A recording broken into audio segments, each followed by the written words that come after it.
యేసుని నా మదిలో కోరుతా. దేవుని స్తోత్రం. హల్లెలూయా. వందనాలయ్యా.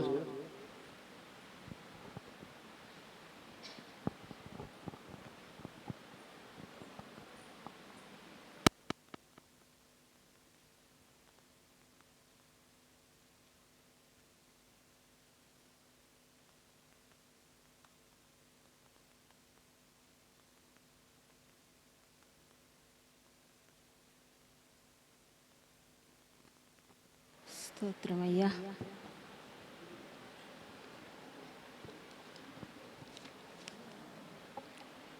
నీ శరణములే నమ్మితి నమ్మితి, నీ పాదములే బాటితి, నీ పాదములే బాటితి, నీ శరణములే నమ్మితి నమ్మితి, నీ పాదములే బాటితి.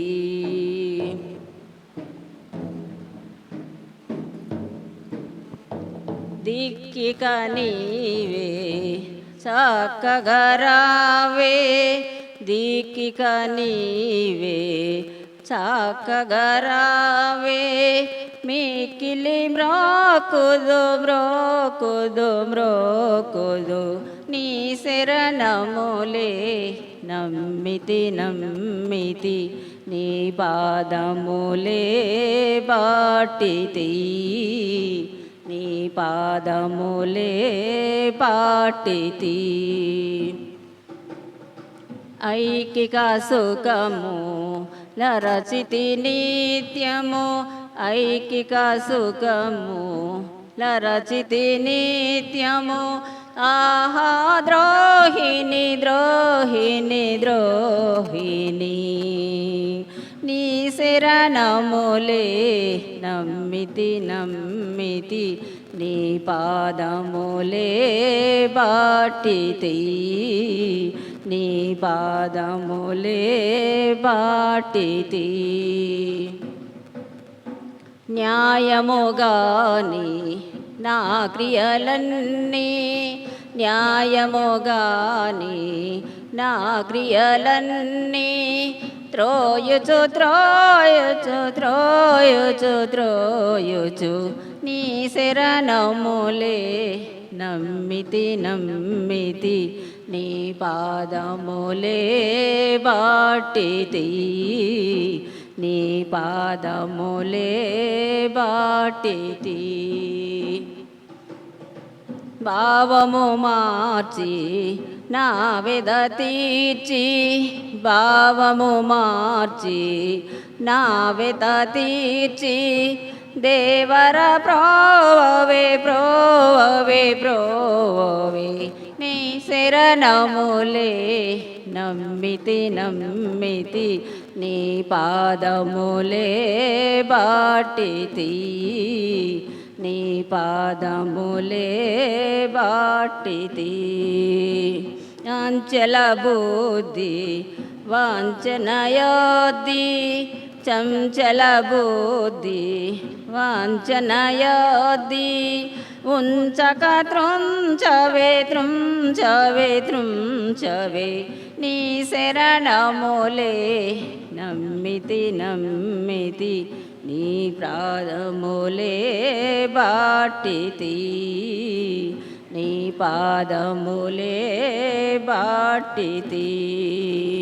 చుట్టుకొని ఉన్న శోధనలన్నీ, చుట్టుకొని ఉన్న శోధనలున్నా, పాటు విడగొట్టవే కొట్టవే కొట్టవే, నీ శరణములే నమ్మితి నమ్మితి, నీ పాదములే బాటితి, నీ పాదములే బాటితి.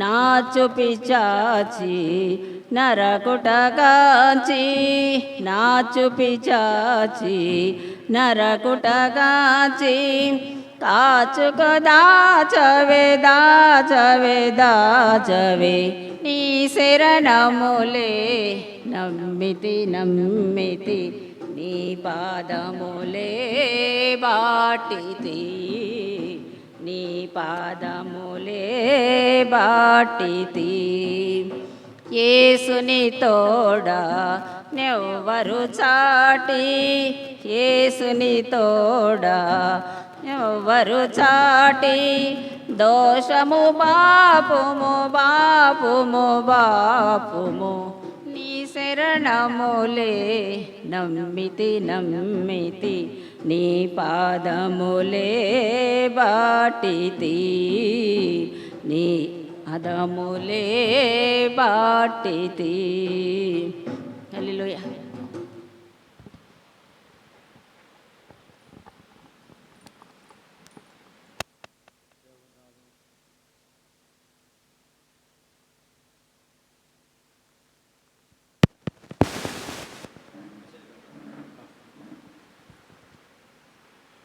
దేవుని నామంలో ప్రతి ఒక్కరికి శుభములు తెలియజేస్తున్నాను.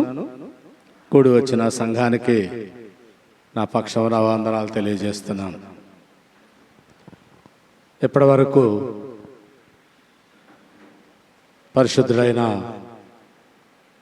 మన దేవుని కొరకు ప్రతి ఒక్కరూ తనకిచ్చిన స్వరంతో దేవుని మహింపరిచారు. అట్లాగే వాయిద్యాలతో కూడా దేవుణ్ణి మహింపరుచుకున్నాం. ఇప్పుడు దేవుడు మనకిచ్చినటువంటి పరిశుద్ధ గ్రంథం నుండి 109వ కీర్తన 109వ కీర్తన మొదటి 15 వచనాలు ఉత్తర ప్రత్యుత్తర రీతిగా చదువుకుందాం. 109వ కీర్తన మొదటి 15 వచనాలు ఉత్తర ప్రత్యుత్తర రీతిగా చదువుకుందాం. 15వ వచనానికి అందరం కలిసి చదువుకుందాం. ఒకరు ముందుకు వచ్చి చదవవలసిందిగా మనవి చేస్తున్నాను.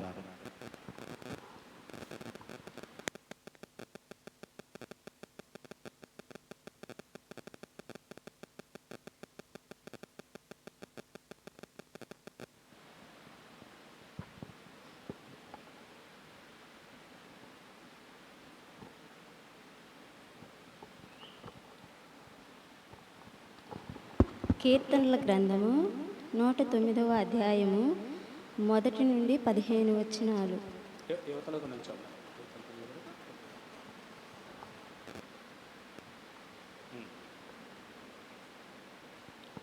నా స్తుతికి కారణభూతుడు వగు దేవా, మౌనముగా నుండకుము.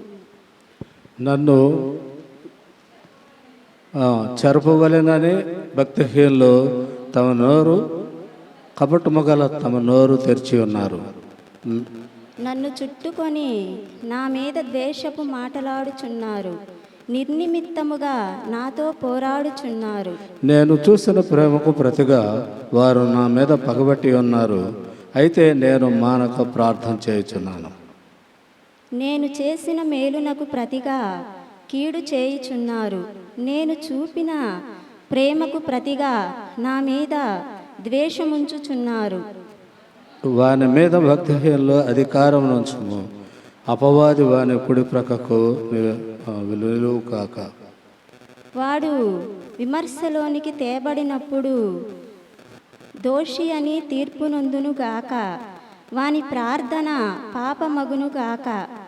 వాని జీవిత విధానము కొద్దివగును గాక. వాని ఉద్యోగములు వేరొకరు తీసుకొనును గాక. వాని బిడ్డలు తండ్రి లేని వారవుదురుగాక. వాని భార్య విధవరాలగునుగాక. వాని బిడ్డలు దేశదిమ్మరులై భిక్షమెత్తుదురుగాక. పాడుపడిన తమ ఎడ్లకు దూరముగా జీవనము వెతుకునుగాక. వాని ఆస్తి అంతయు అప్పుల వారు ఆక్రమించుకొందురుగాక. వాని కష్టార్జితమును పరులు దోచుకొందురుగాక.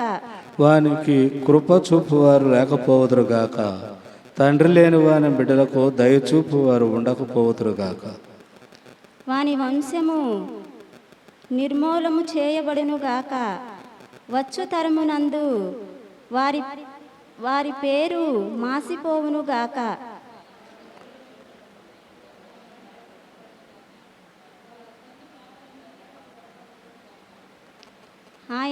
ఆయన వారి జ్ఞాపకములను భూమి మీద నుండి కొట్టివేయినట్లు ఆ పాపములు నిత్యము యెహోవా సన్నిధి కనబడుచున్నది కనుక. ఆమేన్. చదివి వినిపించిన సహోదరికి సంఘపక్షాన వందనాలు తెలియజేస్తూ ఇప్పుడు సాక్ష్యం చెప్పేవాళ్ళు ముందుకు రావాల్సిందిగా మనవి చేస్తున్నాను.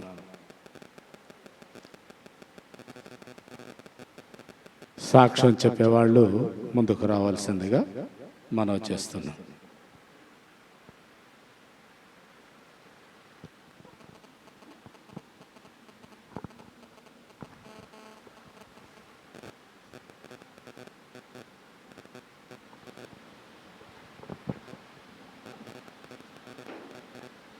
దేవుని నామానికి స్తోత్రాలు. అయ్య గారికి, అమ్మగారికి, మీ అందరికి కూడా నా వందనాలు. పోయిన వారం నుంచి ఈ వారం వరకు దేవుడు మనల్ని సజీవ లెక్కలో ఉంచేది తన ఉచితమైన కృప, తన ఉచితమైన ప్రేమ, నాకు ఇచ్చిన ఆరోగ్యాన్ని బట్టి, నాకు ఇచ్చిన ఆశను బట్టి దేవునికి ఎంతో రుణపడి ఉన్నాను.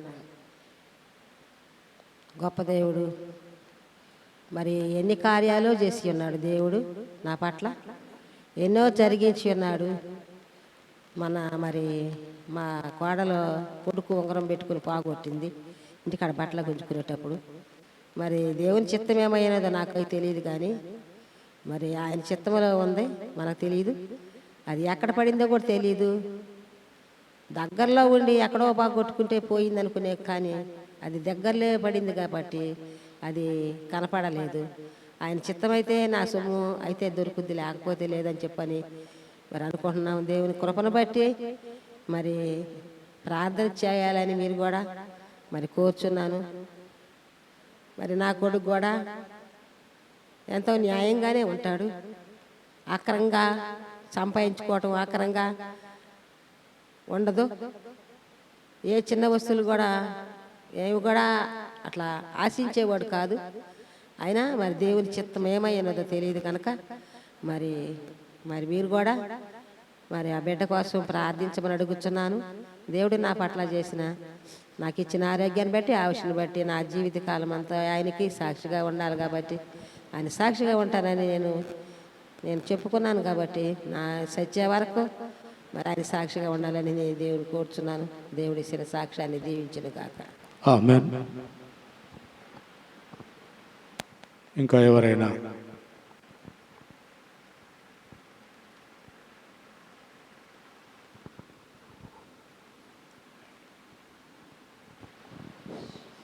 దేవుని నామాన్ని బట్టి అవకాశం ఇచ్చిన అయ్య గారికి వందనాలు.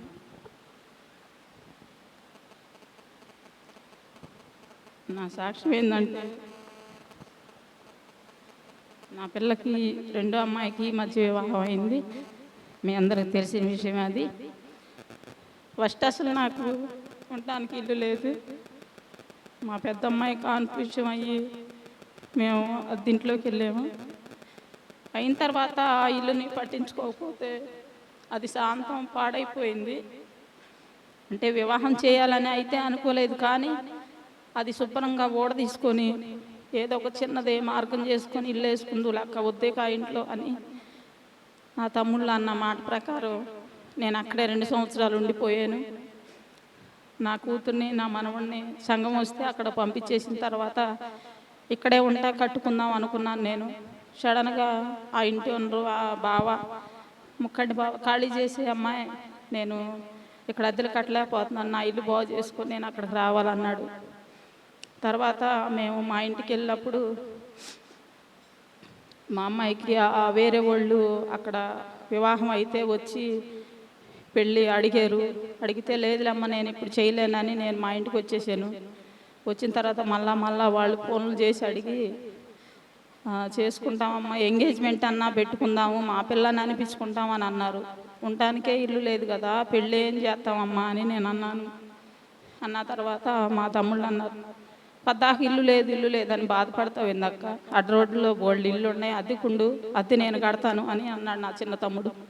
అద్దె నేను కడతాను, నువ్వేంది ఇల్లు కోసం అంత బాధపడతావు, లేకపోతే మా ఇళ్ళ దగ్గర చేసుకుందాం, మనకు 2 ఇళ్ళు ఉన్నాయి, ఎక్కడ చేసుకుంటానికి ఏమైంది, ఇల్లు లేదని పెళ్ళి ఆపుకుంటావా అని అన్నారు.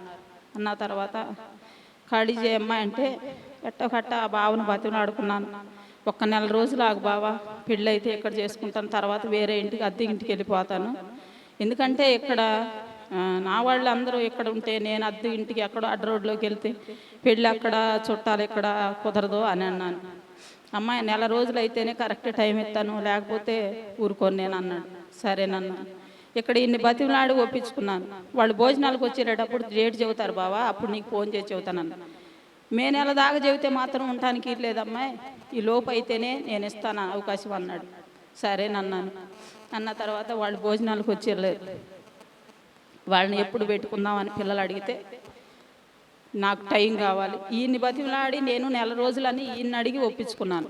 అక్కడికి మమ్మల్ని భోజనాలకు వస్తే కానీ చెప్పమన్నారు. అక్కడికి మేము భోజనాలకు వెళ్ళిన తర్వాత ఆ అబ్బాయి నాకు 2-3 నెలలు టైం కావాలి, నేను ఇంటికి పెద్దోడు, నేను బాగా చేసుకోవాలి, ఇంత సడన్గా నేను చేసుకొని నాకు టైం కావాలి, అందుకే మేము ఎంగేజ్మెంట్ చేసుకుందాం అన్నాడు. అన్న తర్వాత ఈయన వచ్చాడు మళ్ళా, ఏమ్మా అయిపోయిందిగా, భోజనాల టైం అయిపోయిందిగా, నాకు చెప్పలేదు నువ్వే విషయం అన్నాడు. వాళ్ళు టైం అడిగారు బావాను, అట్టయితే కుదరదు, ఇవాళ శనివారం, రేపు ఆదివారానికి కల్లా నువ్వు ఖాళీ చేసి అన్నాడు. అన్న తర్వాత సరేనన్నాను. ఖాళీ చేయమన్నాడు. మా అబ్బాయికి ఫోన్ చేశాను, అబ్బాయి ఇల్లు ఖాళీ చేసేయమంటున్నాడు రా అని. చేసే ఏమైంది, సామాన్ అంతా తీసి ఆ పాత ఇంట్లో పడేసి తాళాలేసి పిల్లల్ని తీసుకొని మా ఇంటికి రా, ఇక్కడ పెళ్లి చేసేస్తాం, దేని గురించి నువ్వు బాధపడబాకన్నారు. వాళ్ళంతే అంటారులే అని చెప్పి సామాన్ అంతా నా ఇంటి దగ్గరే ఆ కొబ్బరి చెట్ల కిందే, ఆ యాప చెట్టు కిందే పెట్టుకొని నేను సిద్ధాంతం తీసుకొచ్చి చూపించుకున్న తర్వాత, అయ్యా ఇదంతా తీసేసుకొని శుభ్రంగా రేకులు వేసుకోవచ్చా అని నేను అడిగాను. వేసుకోవచ్చమ్మా, ఏమైంది వేసుకో, నీకు ఓపిక ఉన్నప్పుడు గట్టిల్లు కట్టుకుందుకొని అన్నాడు. అన్న తర్వాత చేతిలో డబ్బులు లేవు. ఫోన్ చేశాను, అమ్మ ఇల్లు వేసుకోవాలనుకుంటున్నాను, నాకు తెలియదు, ముందు పెళ్ళి పెట్టుకొని ఇల్లు అంటున్నావా నువ్వు, నీ పెళ్ళికేమేం డబ్బులు చూడాలా, నీ ఇంటికే డబ్బులు చూడాలా, మాకు తెలియదు అందు మా అమ్మ. అన్న తర్వాత మగ పిల్లలకు చెప్పావంటే మాత్రం ఊరుకోరు, అద్దింట్లోకి వెళ్ళమన్నారు, వెళ్ళిపో, అంతవరకే, ఇల్లు కడతానన్నావంటే మరి అది కూడా అందు మా అమ్మ. అన్న తర్వాత ఇంతే అనిద్దని మా అమ్మ తెలియకుండా మా అమ్మ మరదలు నా మేనత్తుంది, అత్తమ్మ ఇది పరిస్థితి, నన్ను అద్దింట్లోకి వెళ్ళమంటున్నారు, నేను వెళ్ళను, నేను ఎక్కడ ఇల్లు వేసుకుందామని సిద్ధాంతం తీసుకొచ్చి చూపిస్తే రేకేసుకోమ్మా అన్నారు. వేసుకుంటాను అత్తమ్మ అని. నీకేం కావాలమ్మా అంది. నా డబ్బులు కావాలి అత్తమ్మ అన్న. వచ్చి తీసుకెళ్ళి సాయంత్రం అంది. మా ఆయన నేను బండి వేసుకొని వెళ్ళి డబ్బులు తీసుకొచ్చుకొని ఆ యాప చెట్ల కిందే 1 నెల రోజులు ఉండి ఎట్టాగో అక్కడే వండుకుంటా కొబ్బరి చెట్ల కింద ఉండి నా గృహాన్ని నిలుపుకున్నాను నేను. తర్వాత పెళ్ళి పెట్టుకుంటే ప్రకటన చీటీ కోసం వెళ్ళాం. ఫస్ట్ మామయ్య నేను అంటే మా ఆయన కుప్పకి వెళ్ళాడు, ఆయన వస్తాడు ఆగు మామయ్య అంటే, లేదే అమ్మ నేను ప్రార్థనకి వెళ్ళాలి, మన ఇద్దరం వెళ్ళొద్దాం రా అమ్మ అన్నాడు మామయ్య. అన్న తర్వాత మామయ్య నేను వెళ్ళాం, ఢిల్లీ పోలీస్ మామయ్య నేను వెళ్ళిన తర్వాత అవసరం లేదులే మామయ్య, ప్రకటన చీటీ కంటే 500 కడతారన్నావు కదా, డబ్బులు నేను ఇస్తాను, ఇచ్చి నువ్వే తీసురా అని అన్న. లేదమ్మా కుటుంబ పరంగా ప్రార్థన చేయించుకోవాలి, నువ్వు రా అన్నాడు. మీ కొడుకు ఫోన్ చేయమాయ అంటే చేస్తే నేను రావటానికి 11-12 అయిద్దమ్మా అన్నాడు. అప్పుడు దాకా నేను నమ్మ పిల్లని ప్రార్థన తీసుకెళ్ళాను, మామయ్య వేరే ఊరు ప్రార్థన తీసుకెళ్ళాలి రజితాని. సరేనని చెప్పి రామ్మ మన ఇద్దరం బండి ఎక్కి వెళ్దాం అన్నాడు.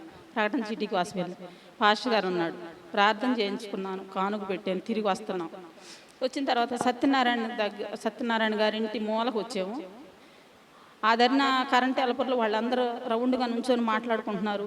మామయ్య నేను ఇటు తిప్పాము, బండి ఇటు తిప్పాడు.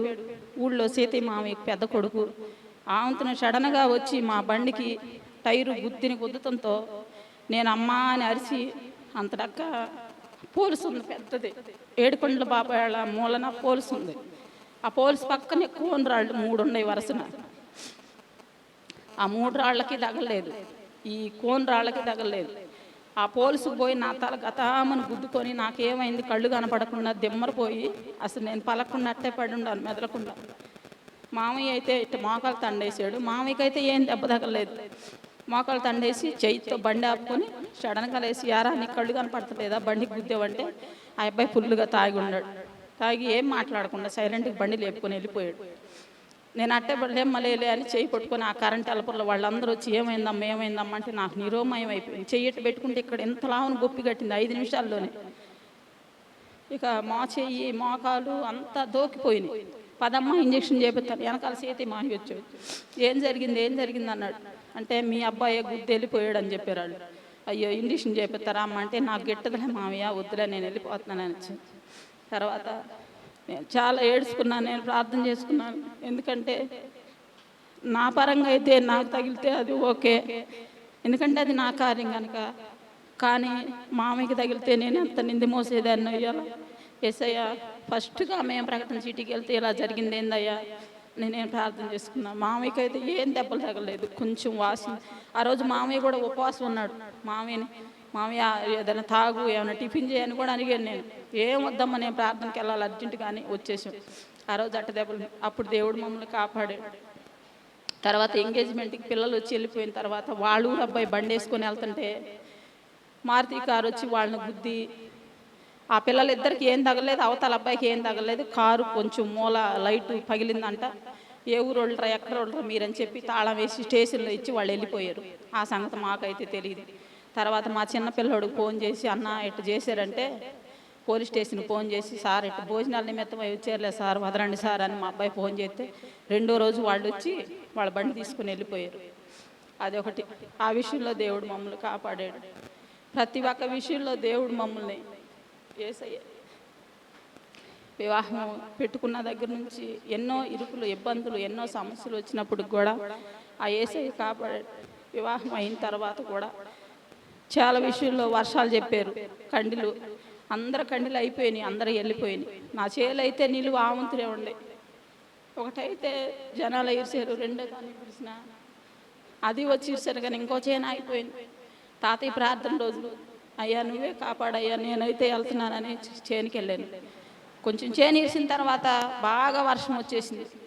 అయ్యా నీ ప్రార్థన వెనకేసి నేను వచ్చానని చెప్పి నాకు ఈ శిక్ష అయ్యా అనుకున్నా. 10 నిమిషాల్లో మళ్ళీ అగ్గి వచ్చేసింది. మళ్ళీ కన్నీళ్ళు ఇరుచుకున్నాను. అన్నీ తోలుకుని అన్నీ అయిపోయిన తర్వాత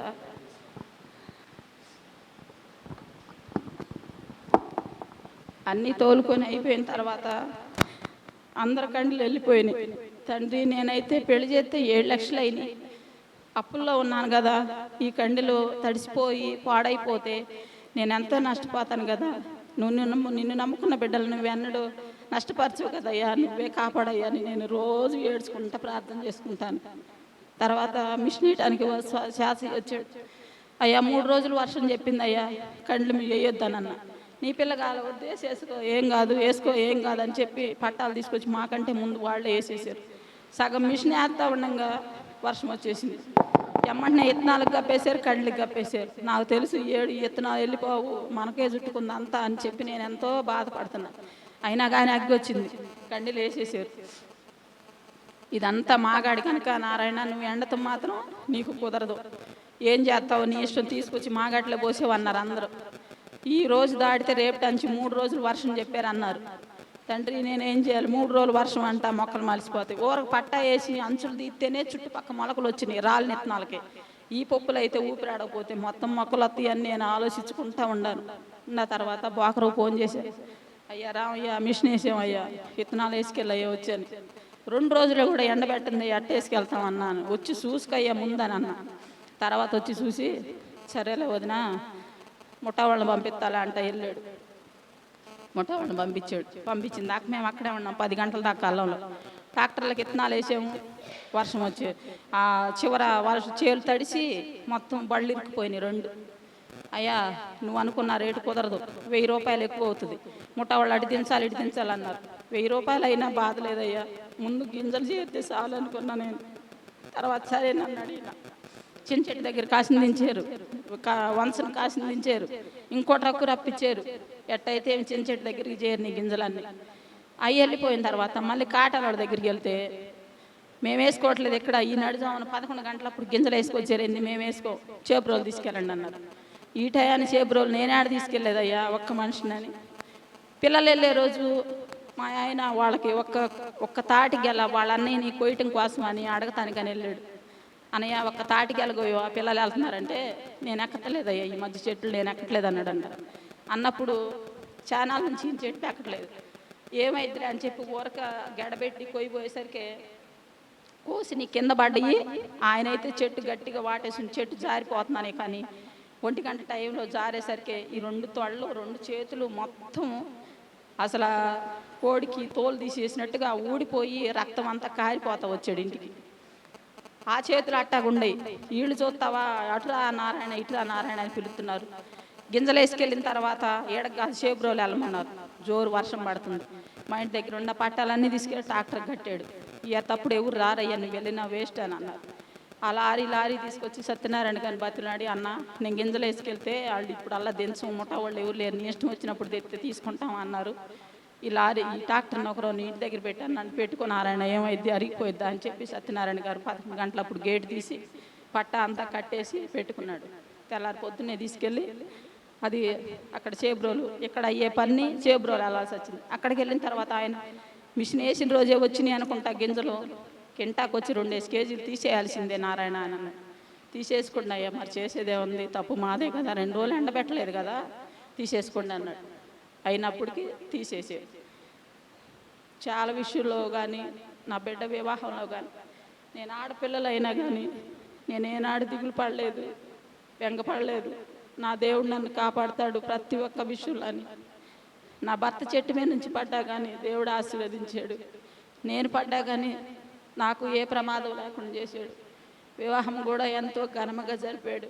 పెద్ద అమ్మాయికి సామాన్ అయిపోయినా, 2వ అమ్మాయికి నా అల్లుడు నా చిన్న తమ్ముడు కలిసి సామాను కూడా కొనిచ్చారు. చాలా డబ్బులు అయితే అయినాయి. అన్నీ ఆ దేవుడే నాకు సహాయం చేస్తాడని నేను దేవుడిని నమ్ముకున్నాను. నా అల్లుడు సేవ నిమిత్తంలో కానీ నా చిన్న అల్లుడు పనిలో కానీ అయ్యేసే ఇక్కడైతే మేమందరికంటే చిన్నవాళ్ళం కావచ్చు. నా అల్లుళ్ళ కుటుంబాలకి వాళ్ళు తల్లిదండ్రులు లేని వాళ్ళు ఇద్దరు కూడా, పెద్ద అల్లుడికి తల్లిదండ్రులు లేడు, చిన్న అల్లుడికి తల్లిదండ్రులు లేడు. ఏ చిన్న సమస్య వచ్చినా అత్తమ్మ ఇది మామయ్య ఇది అని మాకే చెబుతారు వాళ్ళు. ఎక్కడైతే ఆయన్ని నమ్ముకున్న వారిని తలగానే చేస్తాడు కానీ తోగ్గా చేయనని అన్నాడు కదా, అందుకని యేసయ్య ఆ కుటుంబాలకి మమ్మల్ని పెద్దగా ఆశీర్వదించాడని నేను అనుకుంటాను. ప్రతి ఒక్క విషయంలో నా కూతుళ్ళని నా అల్లుళ్ళని నా కుటుంబాన్ని ఈ వివాహం తరపున అప్పులైన కారణంగా ఇవన్నీ దేవుడు కాపాడుతాడని నేను నమ్ముచు. మీ పరంగా కూడా మా కుటుంబం పట్ల ప్రార్థన చేయండి అమ్మా. ఇదే నేను ఆ దేవత దేవుడిని అడిగే చిన్న సాక్షి.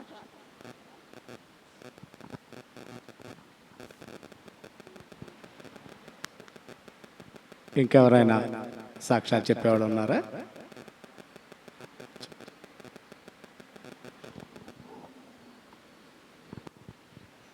దేవునికి స్తోత్రం. అయ్యగారికి అమ్మగారికి వందనాలు. మీ అందరికీ నా వందనాలు.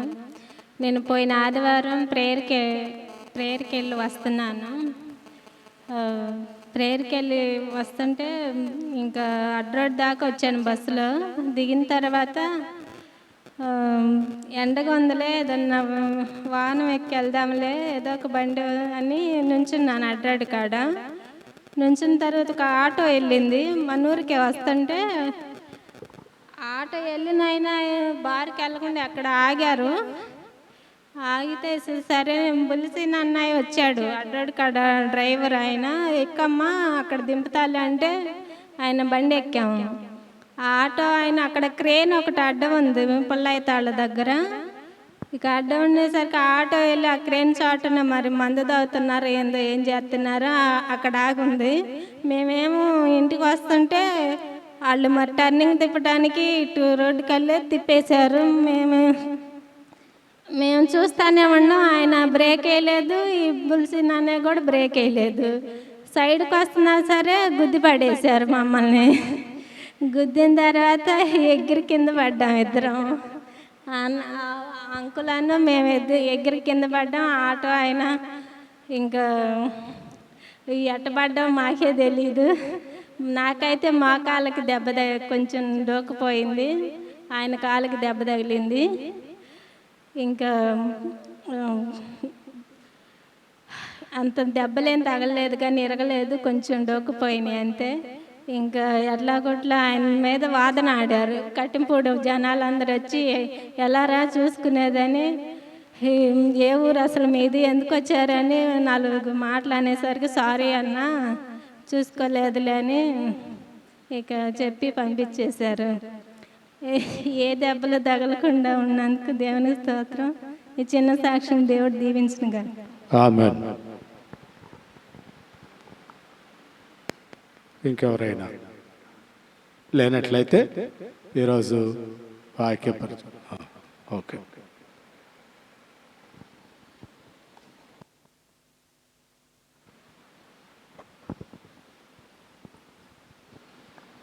Praise lord. మీ అందరికీ నమస్కారాలు చేస్తున్నాను. 3 రోజుల క్రితం నాకు కొద్దిగా చిన్న ఇన్సిడెంట్ జరిగింది. సేబ్రోలు పనికి వెళ్ళాను. వెళ్తే ఉదయాన్న టిఫిన్ చేయలేదు. సరే టిఫిన్ చేయకపోతే మధ్యలో భోజనం చేస్తాం కదా అని చెప్పని పని కొద్దిగా బిజీగా ఉంటే చేస్తూ ఉన్నాం. మధ్యాహ్నం భోజనం తీసుకొచ్చాం. భోజనం తిని అట్లా పునుకున్నాను. పునుకున్న తర్వాత కాళ్ళు చేతులు కండ్లు పట్టినట్టు ఉన్నాయి. సరేలేని చెప్పని లేచి తిరుగుతూ ఉన్నా. ఇక అట్లానే కళ్ళు తిరుగుతా ఊళ్ళంతా ఇక్కడ నీళ్ళు గారిపోయి ఇక నడవలేకపోతున్నాను. అసలు కంటి చూపు లేదు, మామూలుగా పడిపోయి కింద. ఆ పక్క వాళ్ళు అన్నారు, ఏందన్నా అంటే, ఏం లేదబ్బా ఏందో కళ్ళు తిరిగినట్టు ఉన్నాయి అని చెప్పని, నడవలేకపోతున్నాను, కాళ్ళు కట్టిపోతున్నాయి అని చెప్పంటే, ఒక అబ్బాయిని డబ్బా లో బీపీ అనుకుంటానన్నా, చెమటలు కారిపోతున్నాయి అని చెప్పని మజ్జి తీసుకొచ్చి ఉప్పు తీసుకొచ్చి కల్పించాడు. పుణుకుని అబ్బాయి మా పిల్లడు ఫోన్ చేయండి, నాకైతే చచ్చిపోతానని అనుమానం వస్తుంది, నరాలు వచ్చేది పోతున్నాయి, కాళ్ళు చేతులు పండుకుపోతున్నాయి, ఒకసారి మా అబ్బాయిని పిలవండి అయ్యా, చివరిసారిగా పిల్లడిని చూసుకుంటానని చెప్పని ఏడుస్తున్నా. పక్కలోడు అన్నాడన్నా, ఏం కాదులే, బీపీ డౌన్ అయినట్టుందిలే, ఏమవుతులే, మీ అబ్బాయి ఫోన్ చేస్తానని చెప్పని ఫోన్తో మా పిల్లడితో మాట్లాడిన తర్వాత కూర్చుంటానని చెప్పని అన్న తర్వాత మా పిల్లడు ఫోన్ చేశారు. అబ్బాయి ఫోన్ అన్న, ఏది డాడీ ఎట్టున్నాను, ఇటు సంగతయ్యా, అన్నం తిని పడుకున్నాను, కాసేపటి కళ్ళు తిరిగి పడిపోయి నీరు గారిపోతున్నాను, నువ్వు రాయా తొందరగా, ఎక్కడ అంటే ముట్లూరు దగ్గర ఉన్నాను, వస్తున్నాడు డాడీ ఉండు అన్నాడు. అరగంట సేపు ఆగిన తర్వాత వచ్చాడు. వచ్చి నన్ను వాటేసుకుని ఏడుస్తున్నాడు. ఏంది డాడీ ఏం లేదులే, ఎటు సంగతి అంటే సరిపోతే హాస్పిటల్కి వెళ్దాం చెప్పని బండి ఎక్కుతున్నాడు. బండి ఎక్కుని ఏప్రిల్ మెయిన్ రోడ్డు తీసుకొచ్చిన తర్వాత కొబ్బరి బండి వాడు కొట్టించాడు తాగి. అట్టన బండి మీద కూర్చోబెట్టి ప్రార్థన చేసి ఏడుస్తాడు. డాడీ ఎట్లా ఉంది అంట ఏడుస్తా ప్రార్థన చేస్తున్నాడు. బాగా ఉందిలే, అదా ఎంకే దగ్గరికి వెళ్దాం చెప్పాను. తీసుకొచ్చి ఎంకే దగ్గర తీసుకెళ్ళకుండా ఇక్కడ తీసుకొచ్చాడు, తాత సంబత్ దగ్గరికి తీసుకొచ్చి ముందు అక్కడ ప్రార్థన చేసుకోని చెప్పని పక్కెళ్ళి ఎంకయ్య ఫోన్ చేస్తే ఉంటాను రాయా అంటే, సరే తీసుకొస్తున్నాడు మా డాడీ బాగాలని చెప్పి అన్నాడు. ప్రార్థన చేసిన తర్వాత ఒక 10 నిమిషాల తర్వాత కాళ్ళు కండి పడుతుంది దగ్గర, కొంచెం మైండ్ వచ్చింది నాకు, ఇక్కడ ఉన్నాను కథలు అని చెప్పని కొద్దిగా ముఖం కడుక్కొచ్చి కాళ్ళు చేతులు కడుక్కొని వెళ్ళి ప్రార్థన చేసుకున్నాయా, ఇది పరిస్థితి, అనుక్షణం నీ సన్నిధిలో ఉన్నాను, నీ సేవ చేసుకుంటున్నాను కదా, నాకు ఇలాంటి శ్రమ పెట్టేవిందయ్యా, నేను ఏం తప్పు చేశానని చెప్పని ఆయన అడిగితే, కాసేపటి తర్వాత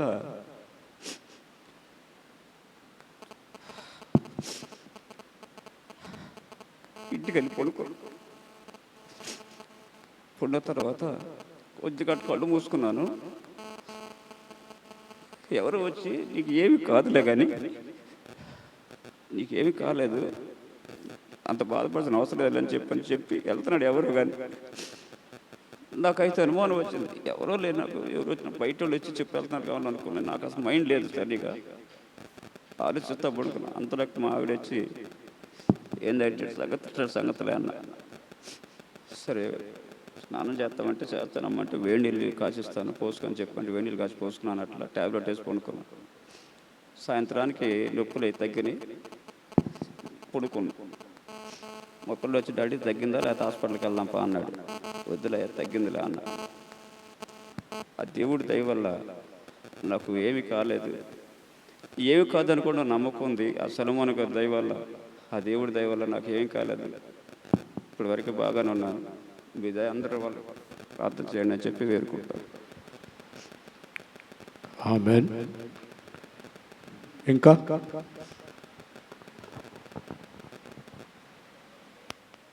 దేవుడు ఎప్పుడు తోడుగానే ఉంటాడు. మనమే ఆయన అడగటం కానీ అడిగే విధానంలో కానీ దూరంగా ఉండటం వలన కొన్ని జరుగుతాయి.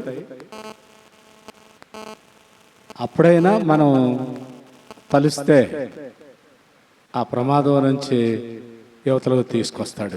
ప్రమాదం జరిగినా దాని యొక్క ప్రభావం పడకుండా ఆయనే కాపాడుతాడు. ఆయన చెయ్యి అడ్డం పెట్టి రక్షిస్తాడు.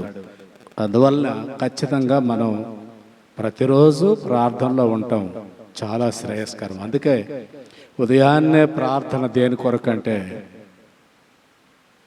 పగటి కాలం అంతా రాత్రులు ఎట్లా పడుకుంటాం అది వేరే విషయం అవుతుంది. ఉదయం లేచిన దగ్గర నుంచి మన జీవన విధానంలో ముందుకెళ్లాల్సిన అవసరం ఉంది కాబట్టి దానిలో జరిగే ఒడిదుడుకుల్ని ఆయన చేతి కింద కాపుదలతో మనం మన పనులు జరిపించుకోవటానికే ఉదయ ప్రార్థన చాలా అవసరం. సరే, సంఘపరంగా కాకపోయినా వ్యక్తిగతంగానైనా మంచం మీద లెగిస్తూనే మంచం ప్రక్కన దిగి వీలైతే మోకరించి లేదా మనకు అవకాశం ఉన్న విధంగా ప్రార్థన చేసుకోవటం అనేది చాలా ముఖ్యం. ఇదిగో చూడండి, ఇప్పుడు సాక్ష్యాల్లో ప్రతి దానిలో కూడా ప్రమాదం, ఆ ప్రమాదం నుంచి ఆయన కాపాడాడు.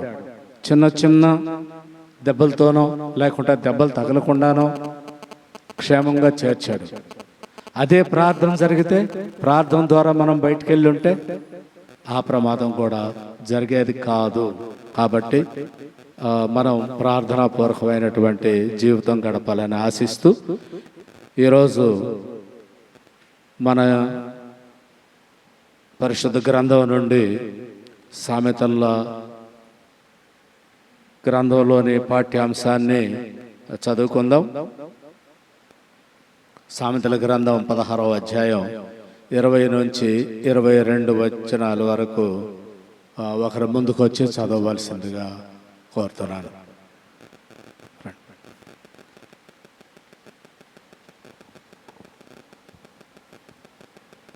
సామెతల గ్రంథం 16వ అధ్యాయం. మైక్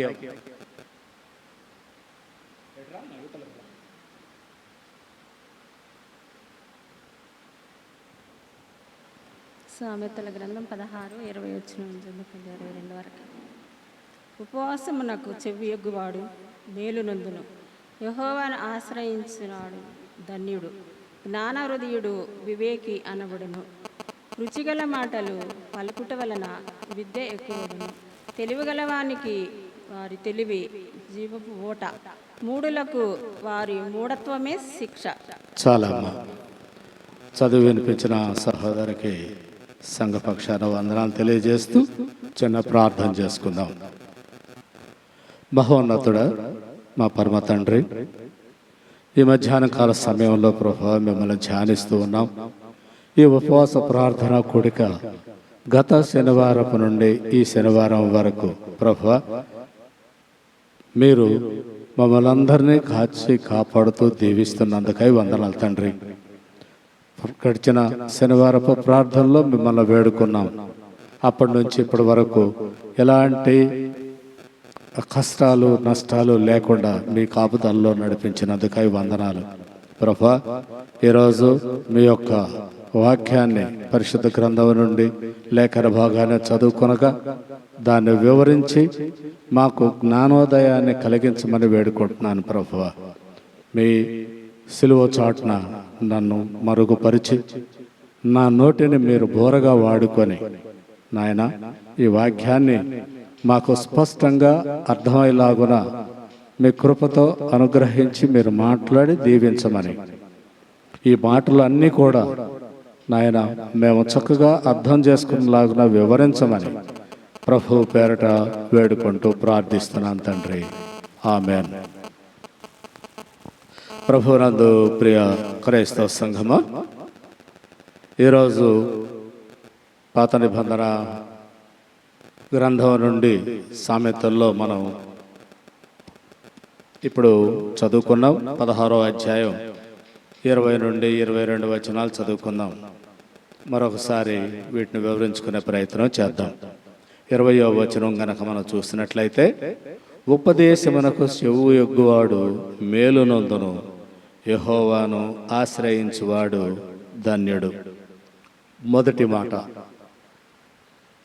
మొదటి మాటగా దేవుడు మనకి చెబుతున్న ఉపదేశాన్ని గనక చూసినట్లయితే, ఉపదేశమునకు చెవు యొగ్గువాడు మేలునందును, యెహోవాను ఆశ్రయించువాడు ధన్యుడు. అంటే దేవుని యొక్క ఉపదేశం ఏమై ఉన్నది?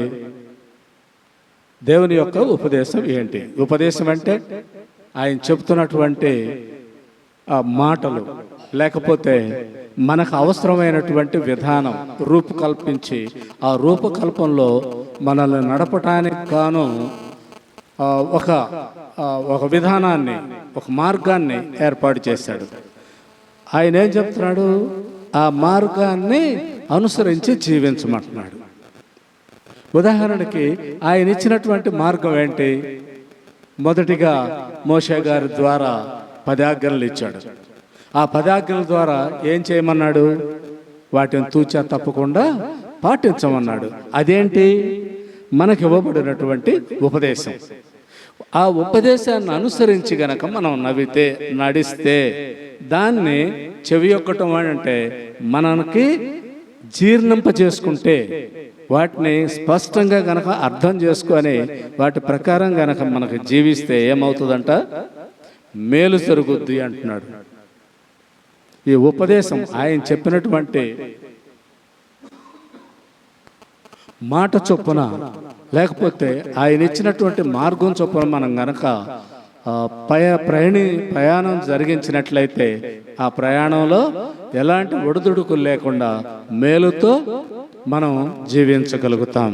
అలాగే మరొక మాట ఏమంటున్నాడు? యెహోవాను ఆశ్రయించువాడు ధన్యుడు.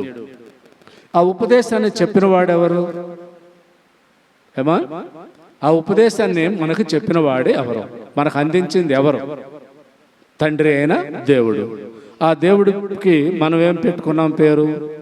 ప్రభువు, యెహోవా, తండ్రి, ఇలా అనేకమైనటువంటి పేర్లతో ఆయన్ని మనం పిలుచుకుంటున్నాం. అయితే ఆయన ఏమంటున్నాడు? ఆయన గనక ఆశ్రయించినట్లయితే, ఆయన్ని ప్రార్థించినట్లయితే, ఆయన మనం దేవునిగా అంగీకరించినట్లయితే, ఆయన ఉపదేశాన్ని మనం స్వీకరించినట్లయితే మనం ఏమై ఉన్నాం? ఏమవుతున్నాం? చక్కగా ఇచ్చాడు అక్కడ, ధన్యులం. ఆ ధన్యుడు అని ఎప్పుడు అంటాం? సకలమైన వాటిల్లో ఎలాంటి కష్టం లేకుండా, ఎలాంటి ఇబ్బందికరమైన పరిస్థితి లేకుండా, ఒకవేళ అలాంటి పరిస్థితి వచ్చినా అది ఇప్పుడు నిన్న మొన్న వచ్చిన గాలుపులకు ఏమవుతుంది? షెడ్డులు లెగిసిపోయినాయి, ఇళ్ళు లెగిసిపోయినాయి, ఆకులు లెగిసిపోయినాయి.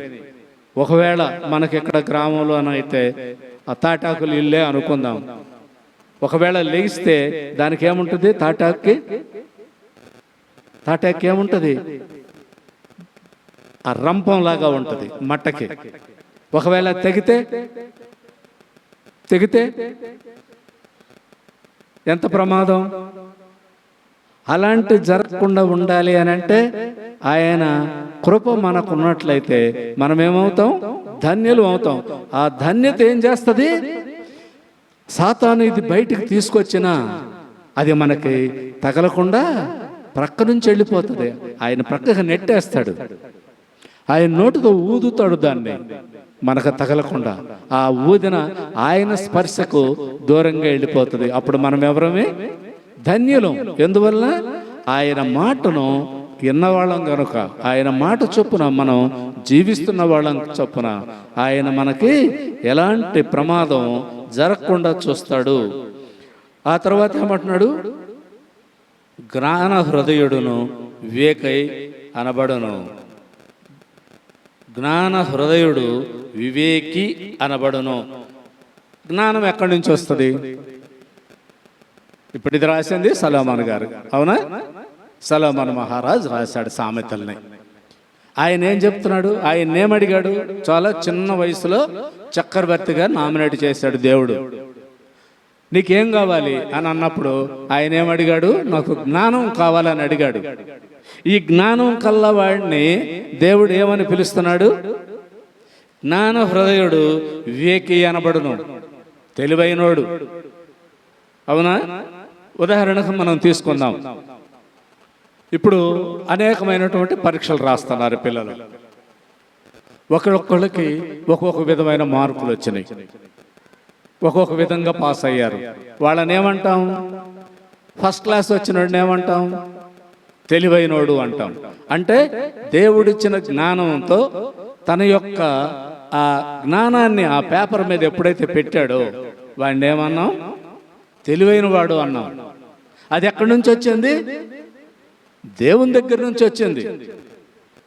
మనం తెలియకుండానే ఆయన మనకి అనుగ్రహించబడింది. అది సొలొమోను మహారాజు అడిగాడు, అడిగినందుకు ఆయనకిచ్చాడు. మనం అడక్కపోయినా ప్రతి ఒక్కళ్ళకి ఇచ్చాడు.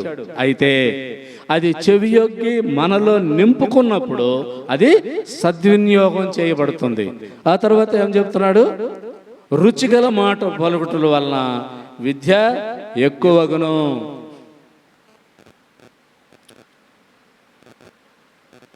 ఒక టీచరు చెప్పే, మనం ఇప్పుడంతా పిల్లల చదువుల్లోకే ఇప్పుడు మళ్ళీ స్టార్ట్ చేయాలి, పుస్తకాలు కొనాలి కదా, దాని విషయంలోనే మనం మాట్లాడినట్లయితే ఒక టీచరు చెప్తే ఆ క్లాసులో విద్యార్థులు మళ్ళీ చదవాల్సిన అవసరం ఉండదు. అవునా? ఒక్కొక్క టీచర్ చెబితే ఆ క్లాసులో ఏ విద్యార్థి కూడా మళ్ళీ చదవాల్సిన అవసరం రాదు. ఒక్కొక్క టీచరు ఒకటే పాఠాన్ని పట్టుకొని 4 రోజులు రుద్దినా వాళ్ళకి అర్థం కాదు. కారణం, ఆమె చెప్పే విధానంలో పిల్లలకి రుచిగా ఉండాలి కదా. ఇప్పుడు మనకు కూడా చాలా మంది ప్రసంగికులు ఏం చేస్తారు? ఎక్కడెక్కడ పిట్ట కథలన్నీ తీసుకొచ్చి మనం నిద్రపోకుండా చక్కగా వివరించి చెబుతారు. కథ చెప్పినప్పుడు ఏముంది? ఇంకేం జరుగుతుంది, ఇంకా నవ్వుకుంటూ మనం నిద్రపోకుండా దాన్ని వింటాం. అది రుచిగల విధానంగా మనకుంటుంది, కానీ అది నిష్ప్రయోజనం. రుచిగల మాటలు ఎవరి అవసరం? దేవుని మాట అవసరం. దేవుని యొక్క సందేశం ఏదైతే ఉందో అది మనకు రుచిగా, ఎంత రుచిగా మనకుంటే అంత మనం చెవియొగ్గి వినగలుగుతాం. ఎప్పుడైతే వింటామో దానివల్ల మనకి ప్రయోజనం జరుగుతుంది. విద్య ఎక్కువగును, తెలివి గలవానికి వాని తెలివి జీవపు ఊట, మూఢులకు వారి మూఢత్వమే శిక్ష. ఇప్పుడు పై మాటలో చూస్తే తెలివి గలవానికి తెలివి జీవపు ఊట.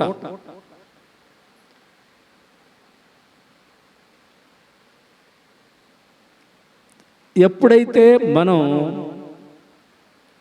దేవుని మాట చొప్పున జీవిస్తామో, ఆయన మనలో ఉంటాడో లేదా ఆయన సందేశం మనలో ఉంటుందో, మన ఆలోచన ఎటుంటుంది?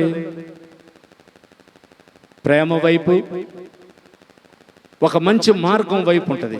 ఈ మంచి మార్గంలో పోయేటప్పుడు ఏం జరుగుతుంది? ఏదైనా మంచే జరుగుతుంది. ఒక విద్యార్థి దేవుని మాట లేదా ఒక మంచి టీచర్ మాట చొప్పున ముందుకెళ్తే ఏమవుతాడు? వాడు ఇంజనీర్ కావాలంటే ఇంజనీర్ అవుతాడు, డాక్టర్ కావాలంటే డాక్టర్ అవుతాడు. ఒకవేళ అది ఈననవాడు ఏమవుతాడు? రెండో దారిలోకి వెళ్తాడు, సాతాను నడిపించే దారిలోకి వెళ్తాడు. ఇక్కడ ఏం చెప్తున్నాడు? తెలివిగల వానికి జీవపు ఊట, మంచి మాట ఎట్లాంటిది అని అంటే తాను అభివృద్ధి చెందటానికి. జీవం ఏంటి? జీవము అంటే ఎప్పటికప్పుడు దాన్ని, అంటే ఒక మనిషి అనుకుందాం, మనిషి జీవము లేకపోతే చనిపోయినోడి క్రింద లెక్క. జీవం పెరిగే కొంది, అతనిలో శక్తి పెరిగే కొంది ఏమవుతాడు? అభివృద్ధి చెందుతాడు.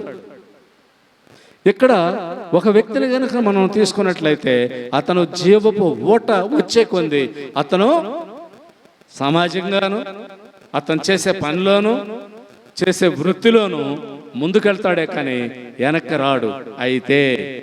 అయితే ఏం చెప్పాడు? మూఢులకు వారి మూఢత్వమే శిక్ష. నువ్వు చెప్పేది ఏందిలే, నాకు తెలుసులే. వాడిని ఏమంటాం మనం?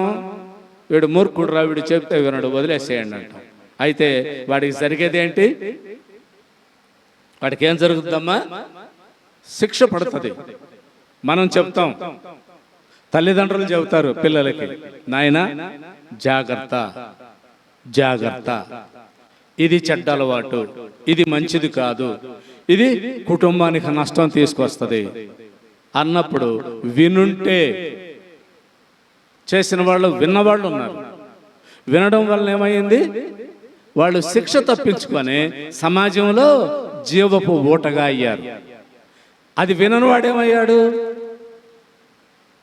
రోజుకొక ప్రమాదం, రోజుకొక కొట్లాట, ఇంటి మీదకి దాళ్ళు, పోలీస్ స్టేషన్లు, ఇలాంటివి ఏర్పడతాయి. దాన్నేమన్నాం? శిక్ష. వినకుండా దేవుని మాట కానీ, తల్లిదండ్రుల మాట కానీ, తోటివారు కానీ చెప్పిన మాటని చెవి యొక్కకుండా వ్యవహరించినప్పుడు జరిగేది శిక్ష. ఆ శిక్షకు పాత్రలు కాకుండా ఉండాలి అని అంటే యెషయా గారు ఒక మాట చెప్పుకుంటున్నాడు. యెషయా గారు చెప్పిన మాటను ఒకసారి మనం తెలుసుకునే ప్రయత్నం చేద్దాం. ఏ విధంగా చెప్పాడో 30వ అధ్యాయం 18వ వచనంలో, 30వ అధ్యాయం 18వ వచనంలో, కావున మీ అందు దయ చూపవలెనని యెహోవా ఆలస్యం చేయుచున్నాడు, మిమ్మను కరుణింపవలనని ఆయన నిలువబడి ఉన్నాడు. యెహోవా న్యాయము తీర్చు దేవుడు, ఆయన నిమిత్తము కనిపెట్టు వారందరూ ధన్యులు. ఆయన ఏ మాట చెబుతాడు అని చెవియొగ్గి ఉన్న వాళ్ళందరూ ధన్యులు. ఆయన ఎదురు చూస్తున్నాడు. నా కోసం వీళ్ళు ఏమన్నా అడుగుతారేమో, నా పిల్లలు కదా వీళ్ళు, నా సృష్టిలో భాగం కదా, వీళ్ళు నన్ను ఏమన్నా అడుగుతారేమో, నేను ఇవ్వాలి వాళ్ళకని ఆయన ఏం చేస్తున్నాడు? ఎదురు చూస్తున్నాడు. ఎదురు చూసినందుకు మనం ఏం చేయాలి? ఆయన నిమిత్తము ఎవరైతే కనిపెట్టువారు ఉన్నారో, ఆయన ఫస్ట్ ఏమంటున్నాడు? మిమ్మును కరుణింపవలెనని ఆయన నిలబడి ఉన్నాడు. యెహోవా న్యాయం తీర్చు దేవుడు, ఆయన నిమిత్తము కనిపెట్టు వారందరూ ధన్యులు. మనం చేయాల్సిన పని ఏంటంట? యెషయా గారు ఏం చెప్తున్నాడు? మనం ఏం పని చేయాలి? ఆయన ఎదురు చూస్తున్నాడు నీ కొరకు. నువ్వేం చేయాలి? ఆయనని నువ్వు ఎదుర్కొనడానికి పోవాలి. ఆయన సిద్ధంగానే ఉన్నాడు. కాబట్టి నీవు ఎదుర్కొని ఆయన్ని గనక అడిగి పొందగలిగితే, ఆయన మాట నువ్వు వినగలిగితే ఏమవుతావు? ధన్యుడు అవుతావు. మనం పడే ఏ పనైనా దేని కొరకు? దేని కొరకమ్మా? ఇంత వారం లేదా ప్రతిరోజు దేవుని సన్నిధిలో ఉండి ఆయన ఎందుకు ప్రార్థిస్తున్నాం?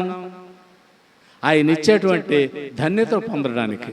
ఆయన ఏమంటున్నాడంటే, మీరు ఏ విధంగా అయితే ప్రార్థన చేసి నా కోసం ఎదురు చూస్తారో నేను సిద్ధంగా ఉన్నా. ఆ మాటకి లూకా సువార్తికుడు ఒక మాట చెప్తున్నాడు.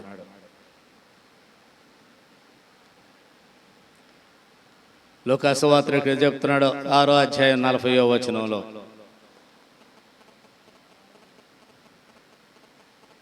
6వ అధ్యాయం 40వ వచనం, శిష్యుడు తన బోధకుని కంటే అధికుడు కాదు.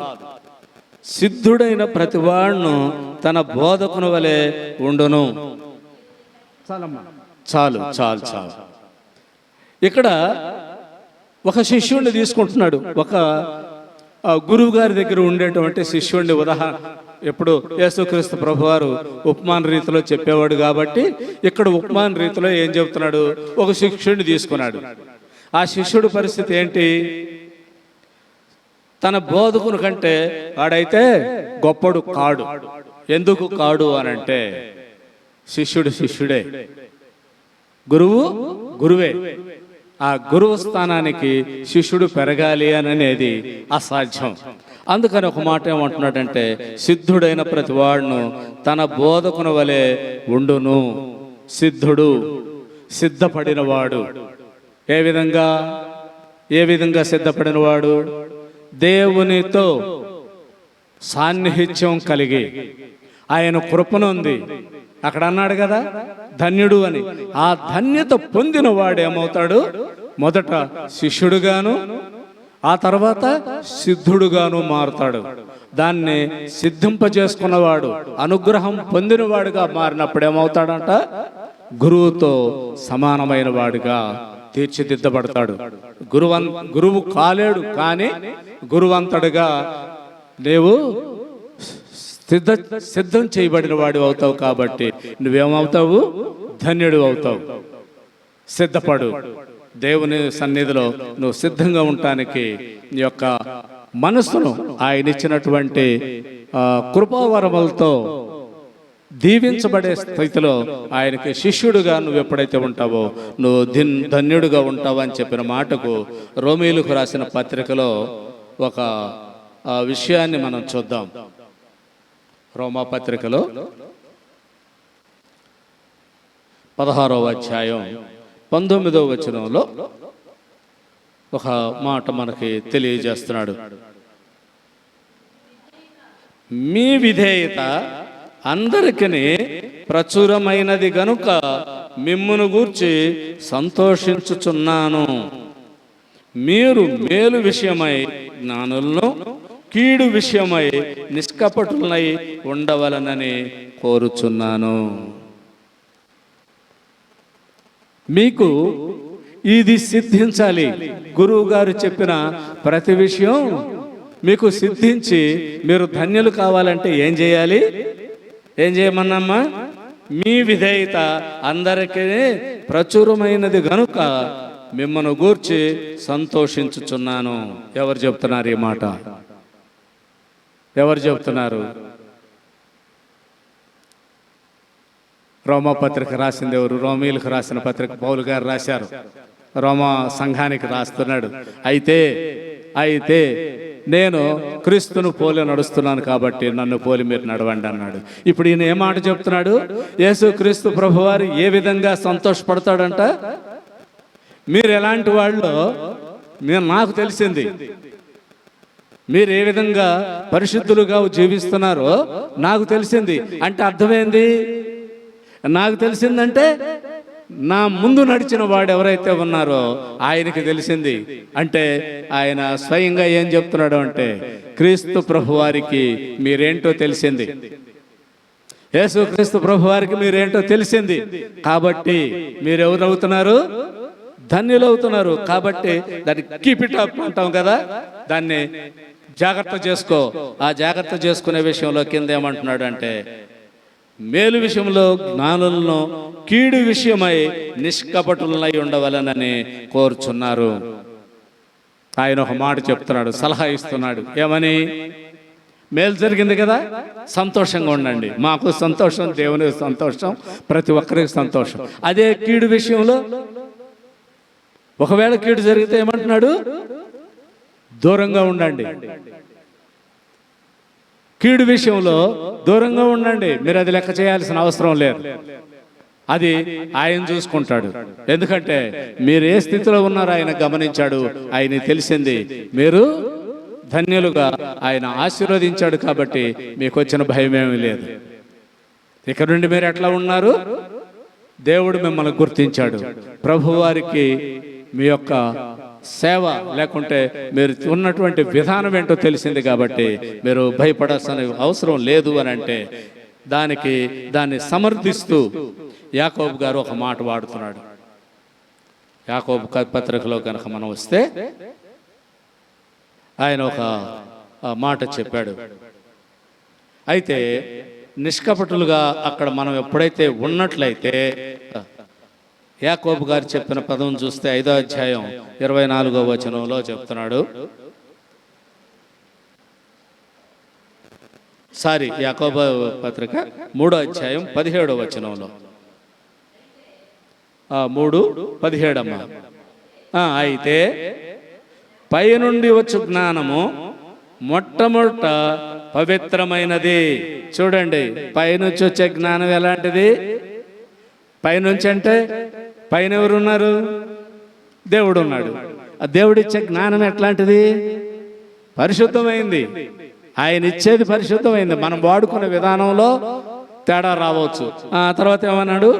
పైనుంచి వచ్చు జ్ఞానము మొదట పవిత్రమైనది, తరువాత సమాధానకరమైనది, మృదువైనది, సులభముగా లోబడినది, కనికరముతోనూ మంచి ఫలములతోనూ నిండుకొనది, పక్షపాతమైనను వేషధారణైనను లేనిదై ఉన్నది. చూడండి దేవుడు మనకిచ్చే జ్ఞానం ఎంత గొప్పదో. దీనిలో ఎన్ని విషయాలను ఇచ్చాడో చూడండి. పక్షపాతం లేదు, దానిలో తేడా లేదు, ఒకరికొక విధంగా అనేది లేదు, నీ మీద ఒక ప్రేమ నా మీద ఒక ప్రేమ లాంటిది లేదు. ఆయన ప్రతి ఒక్కరికి సమానమైన విధానాన్ని ఇచ్చాడు. దానివల్ల మనం ఏమై ఉన్నాం? ఏ విధమైనటువంటి పక్షపాతం లేదు కాబట్టి మనము వేషధారులమై ఉండకూడదు. ఇది పొందుకున్న ప్రతి ఒక్కడు వేషధారి అయి ఉండకూడదు. అంటే అర్థం ఏంటి? నేనిచ్చిన ఈ యొక్క ఫలాన్ని, జ్ఞానాన్ని మీరు వినియోగించుకునేటప్పుడు వేషధారణ చూపించొద్దు. ఒక చెప్తారు, అనేక సందర్భాల్లో చాలా చోట్ల మనం గమనిస్తున్నాం. కొంతమంది ప్రసంగికులు మొత్తం ఆకారమే మారిపోద్ది. నాకు పాత తెలిసిన ఆయన కూడా ఇప్పుడు అదే విధంగా ఉన్నాడు. ఏమా, నేను 4 ఏళ్ల నాడు ఈడ ప్రారంభించినప్పుడు నేను ఎట్లాగే ఉన్నానా, ఇప్పుడు ఎట్లా ఉన్నాను? ఒక మాట చెప్పండి. ఆకారం సంగతి చెబుతున్నా. అప్పుడు ఎట్లా ఉన్నాను, ఇప్పుడు ఎట్లా ఉన్నాను? కానీ నేను తెలిసిన ఆయన 25 ఏళ్ల నాడు ఎట్లా ఉన్నాడో ఈ రోజు కూడా అట్లాగే ఉన్నాడు. దాన్ని ఏమంటాం? ఈ లోక సంబంధమైన వేషధారణ. ఆ వేషధారణ జరుపుకోవటానికి ఆయనకి వేలల్లో లేదా లక్షల్లో అవుతుంది ఖర్చు మేకప్కి. సరే, అది వాళ్ళ కర్మ, అనుభవిస్తారు. అయితే ప్రభువారు ఏం చెబుతున్నాడు? నేను నీకు ఇవన్నీ ఇచ్చాను, ఇవన్నీ ఇచ్చినట్టునే నువ్వు పొందుకోవాలి, ఆ జ్ఞానంతో నువ్వు జీవించాలంటే ఏం చేయాలి? వేషధారణ వద్దు, దాని జోలికి పోవద్దు. వేషధారణ నువ్వు ఎప్పుడైతే మర్చిపోతావో, పై వేషం నీకు అవసరం లేదు కదమ్మా. ఈ వేషం ఎట్లా ఉన్నా వచ్చేది లాభం ఏంటి, నష్టం ఏంటి? ఓకే, ఏదైనా ఫంక్షన్కి పోతాం, ఓకే, మంచి బట్టలు వేసుకెళ్తాం, ఉన్న నగలేయో పెట్టుకుంటాం, అంతవరకు బాగుంటుంది. పౌలు గారు కూడా చెప్పాడు కదా, నీ భర్తకి అంగీకార యోగ్యమైనంతటి మేకప్ నువ్వు చేసుకో, ఆ విధంగా సిద్ధపడు, నష్టం లేదన్నాడు. అంటే అది దేవునికి ఇష్టమైందనే కదా. పక్కెళ్ళోళ్ళు కూడా తీసుకొని వెళ్తాం కదా, ఫంక్షన్కి వెళ్తా పక్కెళ్ళల్లో కూడా వేసుకెళ్తాం. అవసరమా? అక్కడే వస్తుంది సమస్య. అదేమంటున్నాడంటే వద్దు వద్దు, నేను ఇచ్చిన జ్ఞానం వలన అక్కడ ఆ జ్ఞానాన్ని ఉపయోగించి మాట్లాడు. ఈ నగలేసుకొచ్చిన వాళ్ళందరికంటే కూడా నిన్ను జ్ఞానవంతురాలుగా చూస్తారు, ఒక మెట్టు ఎక్కువగా చూస్తారు. ఆ తల్లి చూడు ఎట్లా ఉందో అంటాడు. కాబట్టి ప్రభువారు చెప్పినట్లుగా మనం ఆయన ఇచ్చిన జ్ఞానాన్ని జాగ్రత్తగా వాడుకుంటూ ఉండవలసిన విధానం వేషధారణతో కాకుండా ఆయన జ్ఞానంతో మనం జీవించేటట్లుగా ఉండాలని కోరుకుంటూ చివరిగా యోహాను సువార్తలోనే సువార్తికుడు ఒక మాట చెప్తున్నాడు. ప్రభు వెంట ఉండి యేసుక్రీస్తు ప్రభువారి యొక్క ముఖ్య శిష్యుడుగా, ఆయన సేవకుడుగా ప్రథమమైన స్థానాన్ని సంపాదించుకున్న యోహాను గారు చెప్తున్నటువంటి ఒక మాటను కూడా మనం ఇక్కడ చదువుకుందాం. యోహాను సువార్త 5వ అధ్యాయం 24వ వచనం చూద్దాం. 5వ అధ్యాయం 24వ వచనం.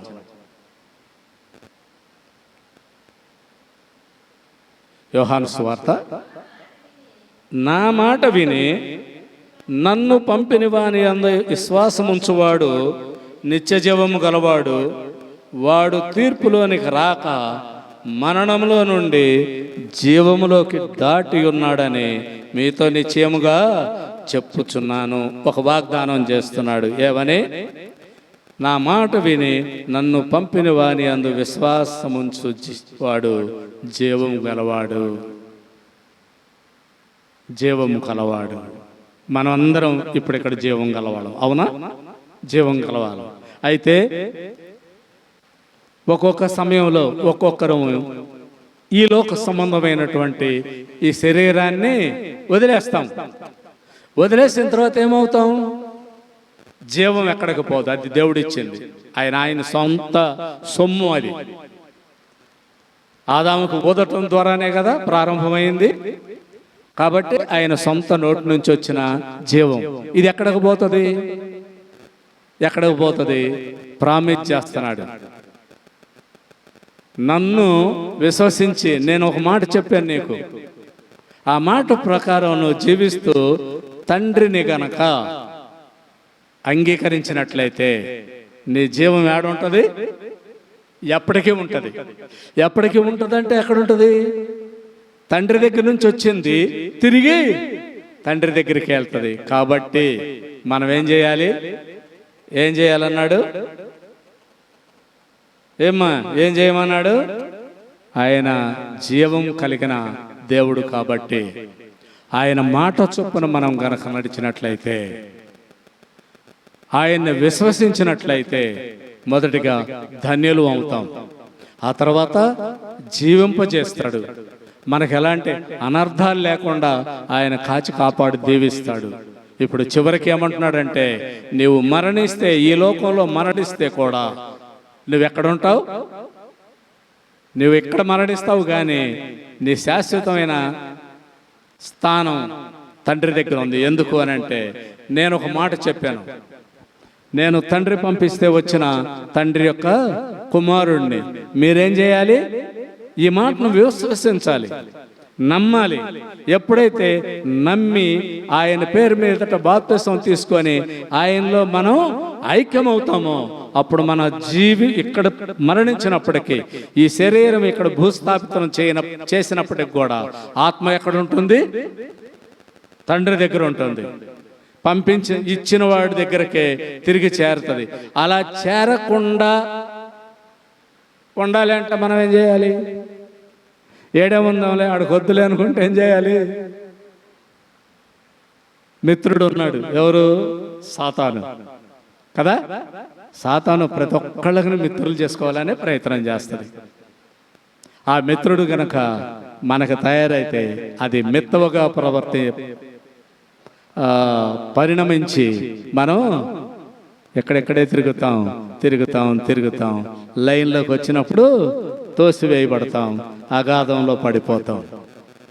ఆయన సన్నిధిలో జీవించి ఉన్న వాళ్ళంగా ఉండలేని జీవితంగా ఆ జీవి జరుగుతుంది. కాబట్టి అలాంటి జీవం మనకొద్దు. ఆ నిర్ణయం తీసుకోవాలి. ఇప్పటిదాకా తీసుకోకపోతే తీసుకోవాల్సిందే. ఆ తీసుకోకపోతే మనం అన్యాయం అయిపోతాం. మన పిల్లలకి అంత దెబ్బ తగిలితేనే మనం ఎంతో విలపిస్తాం. అలాంటిది ఆయన ఎంత విలపిస్తాడు ఒక ఆత్మ ఆయన నుంచి దూరం అయిపోతే. కాబట్టి ప్రతి ఆత్మ ఆయన నాకే కావాలని కోరుతున్నాడు.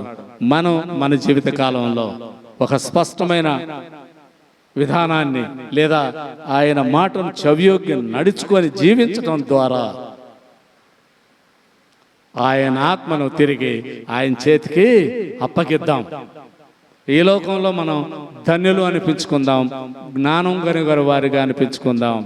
ఈ లోకంలో కూడా తెలివైన వారిగా జీవించడం ద్వారా శిక్ష పడని వారిగా, ఈ లోకపరమైనటువంటి శిక్షకు కూడా పాత్రలు కాకుండా దేవుని సన్నిధిలో జీవించే బిడ్డలుగా జీవించే విధం మనం ప్రార్థనాపూర్వకంగా జీవించాలని, ఆ ప్రకారం దేవుడు దీవించాలని కోరుతూ విన్న ప్రతి ఒక్కరు కూడా ప్రార్థనాపూర్వకంగా సంఘానికి, కుటుంబానికి మేలు చేసే విధమైనటువంటి ప్రార్థనా జీవితాన్ని గడపవలసిందిగా కోరుతూ దేవునికి వందనాలు తెలియజేస్తూ కూడి వచ్చిన మీ అందరికి కూడా నా యొక్క హృదయపూర్వక వందనాలు తెలియజేస్తున్నాను. ఇప్పుడు దేవునికి మన యొక్క కానుకల్ని సమర్పించుకుందాం. కాంతరావరాయ ఆ సమయంలో పాట పాడవలసిందిగా మనం చేస్తున్నాను. మైకి అమ్మాయి ఎవరికన్నా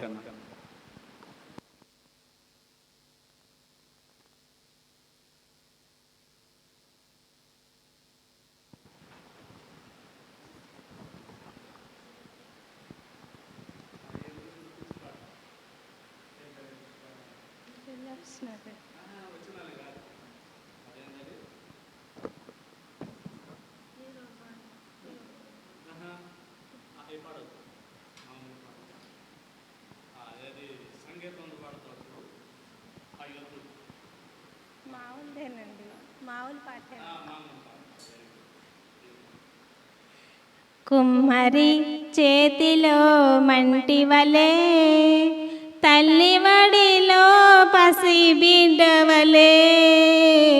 కుమ్మరి చేతిలో మంటి వలె, తల్లి వడిలో పసి బిడ్డవలే. అయ్యా నీ కృపతో నన్ను మార్చుము, యేసయ్యా నీ పోలికగా నన్ను దిద్దుము. కుమ్మరి చేతిలో మంటి వలె, తల్లి బడిలో పసి బిడ్డవలే. నాలోని స్వయమును నలుగా గొట్టుము, నాలోని వంకరలు చక్కగా చేయుము. నాలోని స్వయం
తండ్రి చేతిలో మంటి వలే తల్లి వడిలో పసి బిడ్డవలే.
ఈరోజు ఇప్పటి వరకు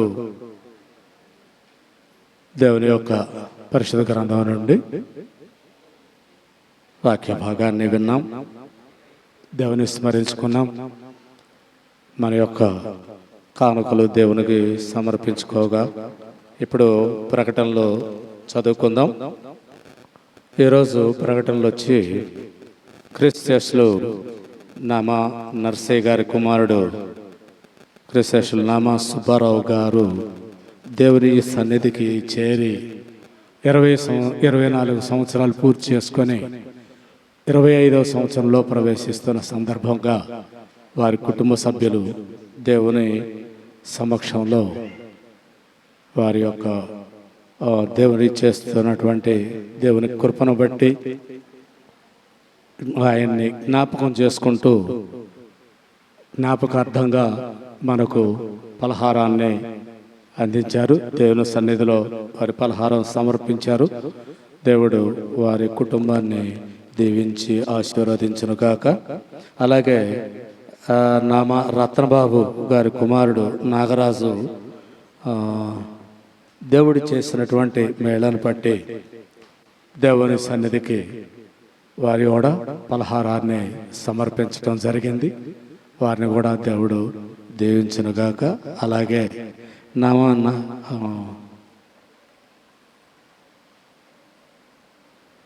క్షమించాలి, నామా నారాయణ వాళ్ళు వారి కుటుంబం తరఫు నుంచి పలహారాన్ని సమర్పించారు. దేవునికి వాళ్ళకి చేసినటువంటి మేలును బట్టి కృతజ్ఞతాపూర్వకంగా సమర్పించారు. అలాగే రత్నబాబు గారి కుమారుడు నాగరాజు దేవుడు చేసినటువంటి మేలును బట్టి మనకు ఈరోజు ప్రేమ విందు ఏదైతే మనం శనివారపు ప్రార్థనకి వచ్చారో వారందరికి కూడా ప్రేమ విందుని ఏర్పాటు చేశారు. కాబట్టి అందరూ వీటిని స్వీకరించిన తదనంతరమే బయటికి వెళ్లాల్సి ఉంటుంది. ఎక్కడున్న వాళ్ళు అక్కడే ఉండండి. భోజనం కూడా ఇక్కడ సాపలు తీసేసి ఎట్లా కూర్చున్న వాళ్ళు అట్లా మారినట్లయితే ఇక్కడే వడ్డిస్తారు, ఇక్కడే భోజనం చేయొచ్చు. బయట ఎందుకంటే కాసేపు మోస్తుంది, తెరుస్తుంది, ఏ క్షణంలోనైనా వర్షం పడి డిస్టర్బ్ అయ్యే అవకాశం ఉంటుంది. కాబట్టి అలాంటి అవకాశం లేకుండా లోపలే అందరికీ భోజనం ఏర్పాటు చేయడం జరుగుతుంది. కాబట్టి ఆ విధంగా ఎక్కడ ఉన్నవాళ్ళు అక్కడే ఉండాల్సిందిగా మనవి చేస్తున్నాను.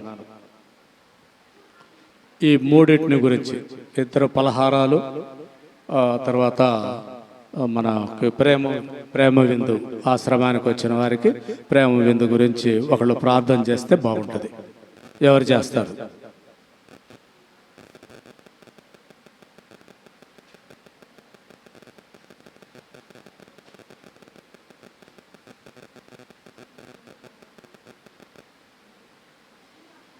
రామా.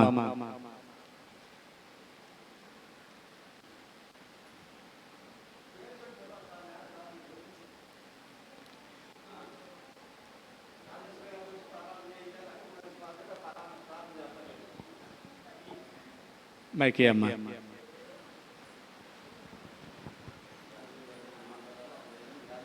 పరిశుద్ధుడా, కృప కలిగిన రాజా, దయామయుడా, నీకు వందనాలు, స్తోత్రాలు స్తోత్రాలు స్తోత్రాలు. పోయిన ఉపవాస దినం నుంచి ఉపవాస దినం వరకు మమ్మల్ని అందరినీ సజీవ లెక్కలు ఉంచినేస్తాయా, నీ స్తోత్రాలు స్తోత్రాలు స్తోత్రాలు. నాయన గొప్ప దేవుడా, నువ్వు చేసిన కార్యములను బట్టి నాయన నీకు వందనాలు స్తోత్రాలు. నువ్వు చేసిన మేళ్ళను బట్టి కూడా నీ స్తోత్రాలు ప్రభా, నీకు వందనాలు. అయా ఏది నిమిత్తమై ఇక్కడికి నాయన పలహారాలు తీసుకొచ్చి ఉన్నారో నీకు తెలుస్తున్నాయన, నీ స్తోత్రాలు ప్రభా. గొప్ప దేవుడా నాయన, నారాయణ వాళ్ళ ఇంట్లో నా తండ్రి జరిగిన ప్రభా ఉపకారాలను బట్టి నాయన, జరిగించిన నా తండ్రి క్షేమాన్ని బట్టి నాయన, ప్రతి ఒక్క విషయంలో నా తండ్రి ప్రభా, ఏ ఆపదల్లో కూడా నా తండ్రి నువ్వు కాపాడి, పెళ్లి విషయంలో కూడా నువ్వు కాపాడి నాయన, తన భర్త విషయంలో కూడా కాపాడి తీసుకొచ్చినందుకు నాయన నీ స్తోత్రాలు. గొప్ప దేవుడు, అందుకు కృతజ్ఞతగా నా తండ్రి పలహారం తీసుకొచ్చినందుకు ఆశ్రయించి దేవా. అలాగే నా తండ్రి ప్రభా, నా మా నాయన ప్రభా, రత్తయ్య గారి కుమారుడు నాగరాజుని బట్టి కూడా నీ స్తోత్రాలు ప్రభా. ఆయన ప్రేమ విందు చేయించాడు ప్రభా, నీ స్తోత్రములు ఎందుకు ఒప్పుకొని ఉన్నాడో, ఎందుకు కృతజ్ఞతగా ఉండి ఉన్నాడో నీకు తెలుస్తున్నాయన, నీ స్తోత్రాలు. తన కుటుంబాన్ని దీవించయ్యా. ఆ బిడ్డలకు నా తండ్రి రాకపోకలా తోడుగుండించి ఆయన, ఆ బిడ్డ చేసే పనులు తోడుగుండయ్యా. కుటుంబం చుట్టూ పరిశుద్ధాత్మ కంచి దాయిచ్చాయన. ఎదవరాల పట్ల ఏడ్చబడే దేవా నీకు అందనాలు. ఎదవరాల కుమారుడు నాయన, తన కుటుంబం చుట్టూ పరిశుద్ధాత్మ కంచి దాయిచ్చమడుచున్న స్తోత్రాలు. అలాగే నా తండ్రి ప్రభా, ఇదిగో ప్రభా నాయన నీ స్తోత్రాలు. ఇంకను నా తండ్రి పలహారం ఇచ్చిన వారు నా తండ్రి దీవించయ్యా, ఆశీర్వదించి దేవా నీకు వందనాలు. వారి పేరు గుర్తు నామా సుబ్బారావు గారి జ్ఞాపకార్థం నాయన ఎస్ఐయా దేవాని స్తోత్రాలు. నాయన ఆ బిడ్డని కాపాడిన తండ్రి, అయ్యా చిన్న బిడ్డలప్పుడే నువ్వు పిలుచుకున్నావు దేవాని స్తోత్రాలు. ఎదవరాలు ఆయన తన కుటుంబం చుట్టూ పరిశుద్ధాత్మ కంచి దయచేసిన తండ్రి ఇక్కడి వరకు తీసుకొచ్చినందుకు నీకు వందనాలు ప్రభా, నీ స్తోత్రాలు. నాయన విడిచి వెళ్ళిన కుటుంబాన్ని దీవించి ఆశ్రయించిన ఆ బిడ్డ జ్ఞాపకార్థంగా నా తండ్రి కృతజ్ఞత పలహారం తీసుకొచ్చినందుకు ఆశ్రయించిన నా కుటుంబం చుట్టూ పరిశుద్ధాత్మ కంచి దయచేయమని. ఏ దుడుకులు వచ్చినా నువ్వు కాపాడుతున్న దేవా, అపాయకర్మలలో కూడా నువ్వు కాపాడినందుకు నాయన నీకు స్తోత్రాలు. అయ్యా దీవించి ఆశ్రయించి గణపరచమని అడుగుతున్నది స్తోత్రాలు.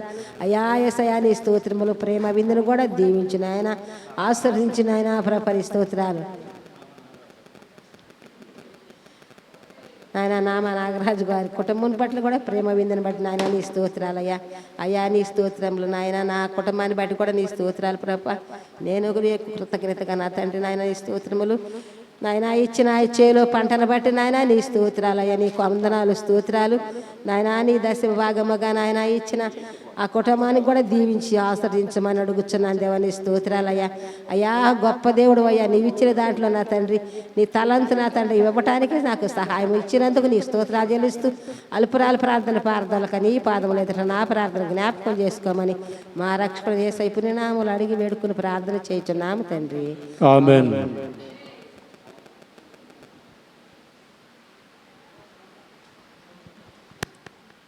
తండ్రి కుమార పరిశుద్ధాత్మ తోడయుండును గాక. వీరు చేసినటువంటి ఈ యొక్క పలహారము ప్రేమ విందు దేవునికి అంగీకారయోగ్యంగాను, అది స్వీకరించిన ప్రతి ఒక్కరికి ఆరోగ్యంతోనూ వారి యొక్క దేవుని యొక్క ఆశీర్వాదాలు నిండుగా మెండుగా ఉండునుగాక. ఆమేన్.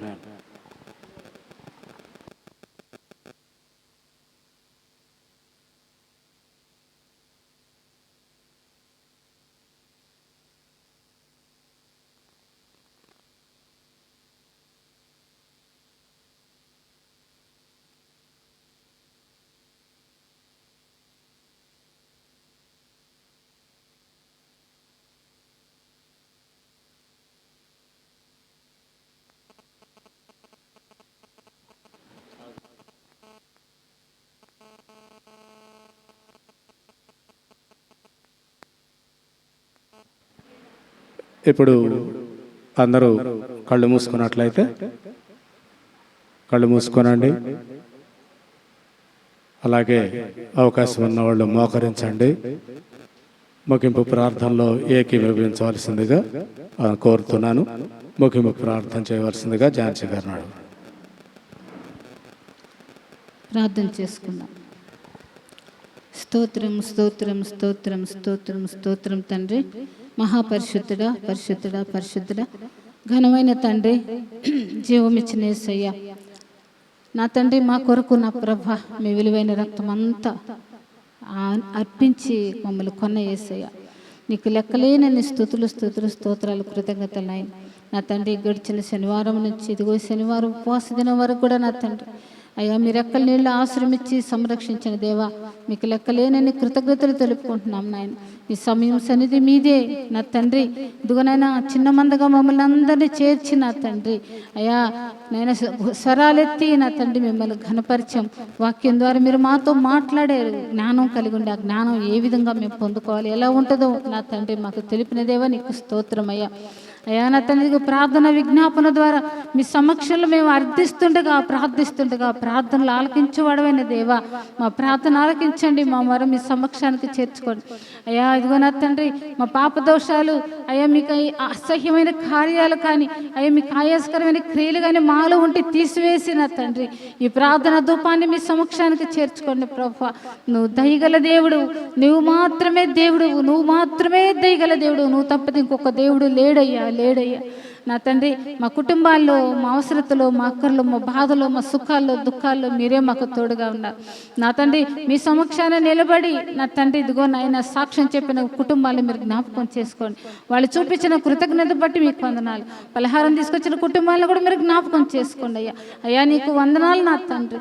అయ్యా సమయంలో మందు కృతజ్ఞత కలిగి ఉండాలని మీరు మాకు వాక్యం ద్వారా తెలియచేశారు నా తండ్రి. ఇదిగో నా ప్రభు, మీరు ఇచ్చిన వాక్యాన్ని నా తండ్రి మేము ఎత్తిపెట్టి మీ సమక్షం అడుగుచుండగా నా తండ్రి కుటుంబాల్లో మేళ్ళు దీవెనలు అనుగ్రహించండి ప్రభా.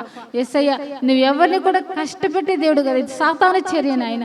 దాన్ని జయించగల శక్తిని, ఆత్మజ్ఞానాన్ని శక్తిని మాకు అనుగ్రహించే గొప్ప దేవుడు నీవే నా తండ్రి. మా కుటుంబాల పక్షాన మీరు ఉండండి ప్రభా. మాకు సహాయకరమైన దేవుడు నువ్వు ఒక్కడివే నా తండ్రి. యేసయ్య ఇరుకుల విశాలతనిచ్చే గొప్ప దేవుడు. ప్రతి కుటుంబంలో కూడా నా తండ్రి ఏదో తెలియని బాధ ఇబ్బంది ఉంటూనే ఉంటాయి నా తండ్రి. శోధన లేని కుటుంబం లేదు నా తండ్రి. వ్యాధి బాధలు ఇరుకు ఇబ్బందులు ఉన్న కుటుంబాలు నా తండ్రి మీకు వందనాలు అయ్యా. చిన్న రోజుకి నా తండ్రి యాక్సిడెంట్ అయిందని విన్నాం నా ప్రభు, ఆ బిడ్డ హాస్పిటల్లో ఉన్నాడని విన్నాం నా తండ్రి. అయ్యా గాయం పెట్టే నీవే, గాయం కట్టే దేవుడు కూడా నీవే కదా. ఆ బిడ్డకు నాయన పరిపూర్ణమైన స్వస్థత చేకూర్చండి ప్రభు. స్వస్థపరిచే యెహోవాను నేనే అని సెలవిచ్చిన గొప్ప దేవుడు నా తండ్రి. అయ్యా పసిబిడ్డలు ఉన్నారు నా తండ్రి, ఆ కుమారుడికి అయ్యా ఒక్కసారి ఆ బిడ్డతో మీరు మాట్లాడండి. తన వ్యసనాలన్నీ వదిలేసి అయ్యా బాధ్యత గల భర్తగా బిడ్డగా ఉండటానికి, తండ్రిగా ఉండటానికి సహాయం చేయమని ఆ బిడ్డను లేవనెత్తమని వేడుకుంటున్నాం నా దేవా నీకు స్తోత్రం నా తండ్రి. యేసయ్యా నీకు వందనాలు. రజిత కూడా నా తండ్రి మీరు జ్ఞాపకం చేసుకోవాలి నా ప్రభా. మేము ప్రతి దినమో నా తండ్రి ప్రతి వారం ఆ బిడ్డ గురించి మేము ప్రార్థన చేస్తూనే ఉన్నాం నా తండ్రి. సహాయం చేయండి, లేపండి ప్రభా నీకు వందనాలు నాయన. ప్రార్థన కొరకు నా తండ్రి ఎక్కడెక్కడికో ఆ బిడ్డను తీసుకువెళ్తున్నారు నా దేవా నా తండ్రి. ఎక్కడ ఏ ప్రార్థన మీరు ఆలకించబోతున్నారో, ఎక్కడ ఆ బిడ్డని మీరు స్వస్థపరచబడుతున్నారో సహాయం చేయమని అడుగుతున్నాం. ఇంకను నా తండ్రి గ్రామాల్లో నా తండ్రి వాతావరణ ప్రభావం వల్ల జ్వరాలు, జలుబులు, దగ్గులు నా తండ్రి అయా స్వస్థపరిచేది నీవే కదా. నిన్ను మాత్రమే కదా మేము అర్థిస్తాము, నిన్ను దగ్గరే కదా బ్రతిమాలుకుంటాం నా తండ్రి. కన్నీటితో చేసే ప్రార్థన ఆలకించే దేవుడు అయి ఉన్నావు కదా నా తండ్రి. సహాయం చేయండి ప్రభా, ప్రతి ఒక్కరికి స్వస్థత కలుగు చేయండి నా తండ్రి. వాతావరణాన్ని మీ స్వాధీనంలో ఉంచుకోండి నా తండ్రి. ఎండ దెబ్బ, వెన్నెల దెబ్బ తగలకుండా కాపాడే దేవుడు నీవే కదా. సహాయం చేయండి అయ్యా. మేము అడిగి వాటికంటే, ఊహించి వాటికంటే అత్యధికమైన మేళ్ళు దీవెనలు అనుగ్రహించగల శక్తివంతుడా. ఇంకనూ నా తండ్రి మమ్మల్ని అందరినీ క్షమిస్తూ మా కొరకు ఇంకెన్నో మేళ్ళు ఆశీర్వాదాలు దాచి ఉంచవయ్యా. అవన్నీ మేము పొందుకోవటానికి సహాయం చేయమని వేడుకుంటున్నాను దేవా. అయ్యా నా తండ్రి ఆశ్రమం చుట్టూ మీకు కంచెవేయండి. వచ్చిన బిడ్డలు ఎవరు ఒట్టిగా వెళ్ళకూడదు నాయన, నిండైన ఆశీర్వాదాల దీవెనలు మోసుకుంటూ గృహానికి వెళ్ళాలి. నా తండ్రి వచ్చిన బిడ్డలందరికీ అల్ప ఆహారాన్ని సిద్ధపరిచి నా కుటుంబాన్ని కూడా మీరు జ్ఞాపకం చేసుకోండి. ఎందు నిమిత్తం ఏర్పాటు చేశారో నా తండ్రి హృదయ రహస్యాలు మీకే తెలిసిన ఆయన, ఆ కుటుంబాన్ని కూడా మీరు జ్ఞాపకం చేసుకోండి నా తండ్రి. అయ్యా మా బంధుమిత్రులు రక్త సంబంధికులు ఉన్నారు అయ్యా, కాకాని గ్రామంలో సుజాతకి నా తండ్రి నాన్న జ్వరం నుంచి విడుదలనిచ్చినందుకు నీకు వందనాలు నా తండ్రి. అయ్యా తన కుమారుని తన భర్తను మీరు జ్ఞాపకం చేసుకోండి, సుబ్బారావుని జ్ఞాపకం చేసుకొని తన కుటుంబాన్ని జ్ఞాపకం చేసుకొని అయ్యా నా తండ్రి మార్కు కుటుంబాన్ని నాయన సురేష్ కుటుంబాలను జ్ఞాపకం చేసుకోండి నా తండ్రి. వివాహం సక్రమంగా మర్యాదగా నా తండ్రి దీప కుటుంబంలో జరిపించినందుకు మీకు వందనాలు నా ప్రభా. ఎస్ అయ్యా నా తండ్రి కాకాని గ్రామంలో నా తండ్రి 3 దినాలుగా నా తండ్రి మరణ యాతన అక్కడ నా తండ్రి. అయినను నా తండ్రి మీ బిడ్డలన్న వారిని నువ్వు విడిచిపెట్టగా సంరక్షిస్తున్న విధానాన్ని బట్టి మీకు వందనాలు నా దేవా. ఎస్ అయ్యా నీకే స్తుతి స్తోత్రం నాయన. అయ్యా దుర్దేశంలో మా బిడ్డలు ఉన్నారు నా ప్రభా, మీరు ఇచ్చిన స్వాస్థ్య భాగాన్ని బట్టి మీకు స్తోత్రాలు నా తండ్రి. ఎంత ఆనందమో ఎంతో సంతోషమో మాకు ఇచ్చినందుకు నీకు వందనాలు నా తండ్రి. అయ్యా సమస్తం ఇచ్చిన దేవ, బలహీనత శరీర బలహీనత అనేది మీరు పెట్టారు, అమూల్య తీసివేసిన తండ్రి, విడుదలనిచ్చిన తండ్రి, మీ సమక్షంలో విస్తారమైన పంట కోయటానికి మమ్మల్ని వాడుకోమని వేడుకుంటున్నాం నా దేవ. ఏసయ్యా అయ్యా మీకు ఆయాస్కరమైన క్రియలు మాలో ఉన్నాయేమో నా తండ్రి మాకు బయలుపరచండి, మాకు తెలియచేయండి, మీరు సరి చేసుకోవటానికి మీ కృప అనుగ్రహించండి ప్రభా. నీకు వందనాలు నా తండ్రి. ఇదిగో నా తండ్రి చేరు వచ్చిన బిడ్డలందరినీ మీరు జ్ఞాపకం చేసుకోండి, దైవజనుడి కుటుంబాన్ని మీరు జ్ఞాపకం చేసుకోండి అయ్యా. ఏసయ్యా ఎక్కడ విస్తారంగా నా తండ్రి సువార్త జరుగుతుందో ఏ ఆటంకం లేకుండా ఆ సువార్త నా తండ్రి పరిపూర్ణంగా జరగడానికి సహాయం చేయండి. నీతి గల దైవజనులు మీరు లేవనెత్తండి ప్రభా. ఎక్కడ చూసినా స్వార్థపూరితమైన సేవ నా తండ్రి, ఎక్కడ చూసినా ధనాపేక్ష నా తండ్రి. ఏసయ్యా ధనము సమస్త నాశనానికి మూలమని తెలియజేసిన ఏసయ్యా దానికి ఆశించకుండా నా తండ్రి అయ్యా సువార్తను విస్తారంగా ప్రకటన చేయడానికి సహాయం చేయండి ప్రభా. ఏసయ్యా నీకు వందనాలు. ఇదిగో నా తండ్రి బయటికి వచ్చిన లోపలికి వెళ్ళినా ఆశీర్వదింపే స్థితిలో ఆశ్రమాన్ని మీరు ఉంచినందుకు వందనాలు. చెరువు వచ్చిన బిడ్డలందరినీ జ్ఞాపకం చేసుకొని ఈ దీనిరాలు ప్రార్థన మీ సమక్షానికి చేర్చుకొని మీరే మహిమ ఘనత ప్రభావాలు పొందుకోమని యేసయ్య పుణ్యనామాన బ్రతమాలు వేడుకుంటున్నాను పరమ తండ్రి. ఆమేన్. పరలోకమందున్న మా తండ్రి, నీ నామం పరిశుద్ధపరచబడుగాక, నీ నీ రాజ్యం వచ్చునుగాక, నీ చిత్తం పరలోకమందు నెరవేర్చున్నట్లు భూమి మీద నెరవేరునుగాక. మా దినాహారం మాకు దయచేయండి, మా ఇళ్ళ అపరాధం చేసిన వారిని మేము క్షమించిన ప్రకారం మా అపరాధం క్షమించండి, శోధంలోనికి తేక కిడిసి తప్పించండి. రాజ్యము శక్తి మహిమ నిరంతరం నీవైనావు తండ్రి. ఆమేన్. నా ప్రాణమా యెహోవాను సన్నతించుము, నా అంతరంగంలోని సమస్తమా ఆయన పరిశుద్ధ నామమును సన్నతించు. ఆయన చేసి నా ప్రాణమా యెహోవాను సన్నతించు, ఆయన చేసిన ఉపకారములో దేనిని మరువకు. హల్లెలూయా. స్తుతి స్తోత్రములు తండ్రి. ఆమేన్. మన ప్రభువైన యేసుక్రీస్తు కృపయు దేవుని ప్రేమయు పరిశుద్ధాత్మ సహవాసము మనందరికీ ఈరోజు పలహారం తీసుకొచ్చిన 2 కుటుంబాలకు మరియు దశమ భాగం సమర్పించిన కుటుంబానికి, కానుకలు సమర్పించిన కుటుంబానికి నాయన మరీ ముఖ్యంగా ఈరోజు ప్రేమ విందును మీ సన్నిధిలో సమర్పించుకున్నటువంటి కుటుంబాన్ని మీ యొక్క కృపా కనికరములతో ఆదరించి దీవించమని వేడుకుంటూ ప్రార్థిస్తూ ఉన్నాము తండ్రి. ఆమేన్, ఆమేన్, ఆమేన్. ఆశీర్వాదంబుల్ మా మీద వర్షింపచేయుమేశా, ఆశతో నమ్మియున్నాము నీ సత్య వాగ్దత్తము. ఏ మాహి మీద కృమాలించుము దేవా, బ్రహ్మార ప్రేమ వర్షము కృమాలించుము దేవా.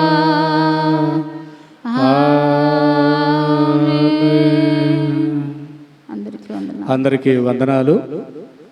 ఈరోజు ఈ ఉపవాస ప్రార్థన కూడిక ఇంతటితో ముగించుకుంటూ వచ్చే శనివారం తిరిగి అందరం ఈ విధంగా కలుసుకుందాం దేవుని సన్నిధిలో.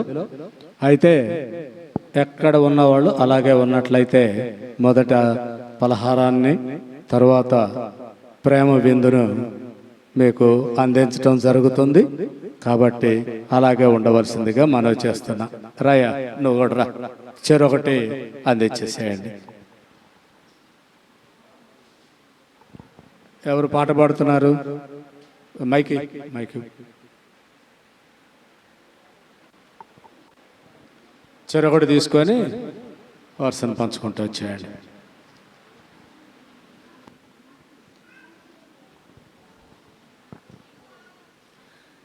జీవితాంతము వరకు నీకే సేవ సల్పుదునంటిని,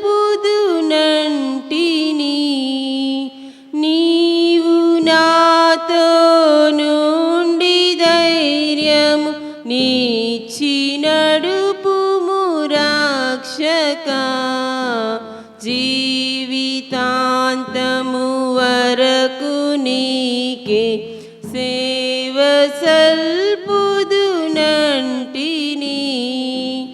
ఎన్ని ఆటంకంబులు నన్ను ఎన్ని భయములు కల్గినా, ఎన్ని ఆటంకంబులు నన్ను ఎన్ని భయములు కల్గినా, అన్ని పోవును నీవు నా కడను నిజమిది రక్షక.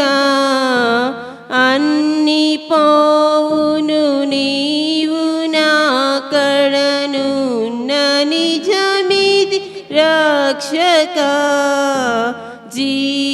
జీవితాంతము వరకు నీకే సేవ సల్పుదునంటిని, అన్ని వేళల నీవు చింతని యున్నయనుభవమీయవే, అన్ని వేళల నీవు చింతని యున్నయనుభవమీయవే,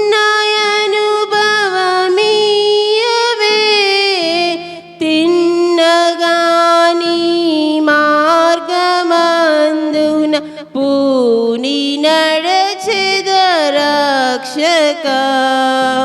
తిన్నగాని మార్గమందున పూని నడచెద రక్షక. జీవితాంతము వరకు నీకే సేవ సల్పుదునంటిని, నేత్రములు మీరు మీట్లు గొలిపెడి చిత్ర దృశ్యములు నను, నేత్రములు మీరు మీట్లు గొలిపెడి చిత్ర దృశ్యములు నను, శత్రువగు సాతాను గెల్వన్ చాలు నీ కృప రక్షక. శత్రువగు సాతాను గెల్వన్ చాలు నీ కృప రక్షక. జీవితాంతము వరకు నీకే సేవ సల్పుదునంటిని,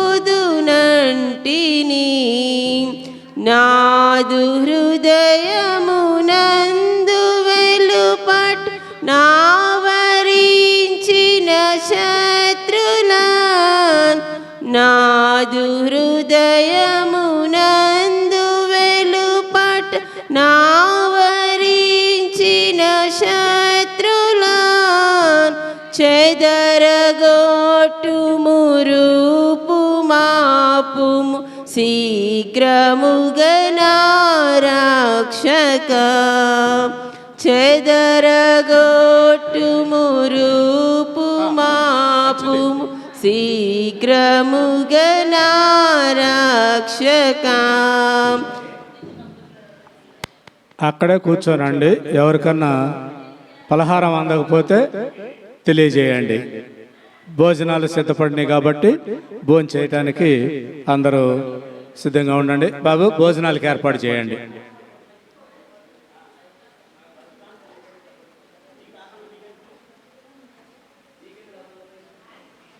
భోజనాలకు ఏర్పాటు చేయండి అమ్మా. ఎవరు వెళ్ళొద్దు, అందరు ఉండాలి.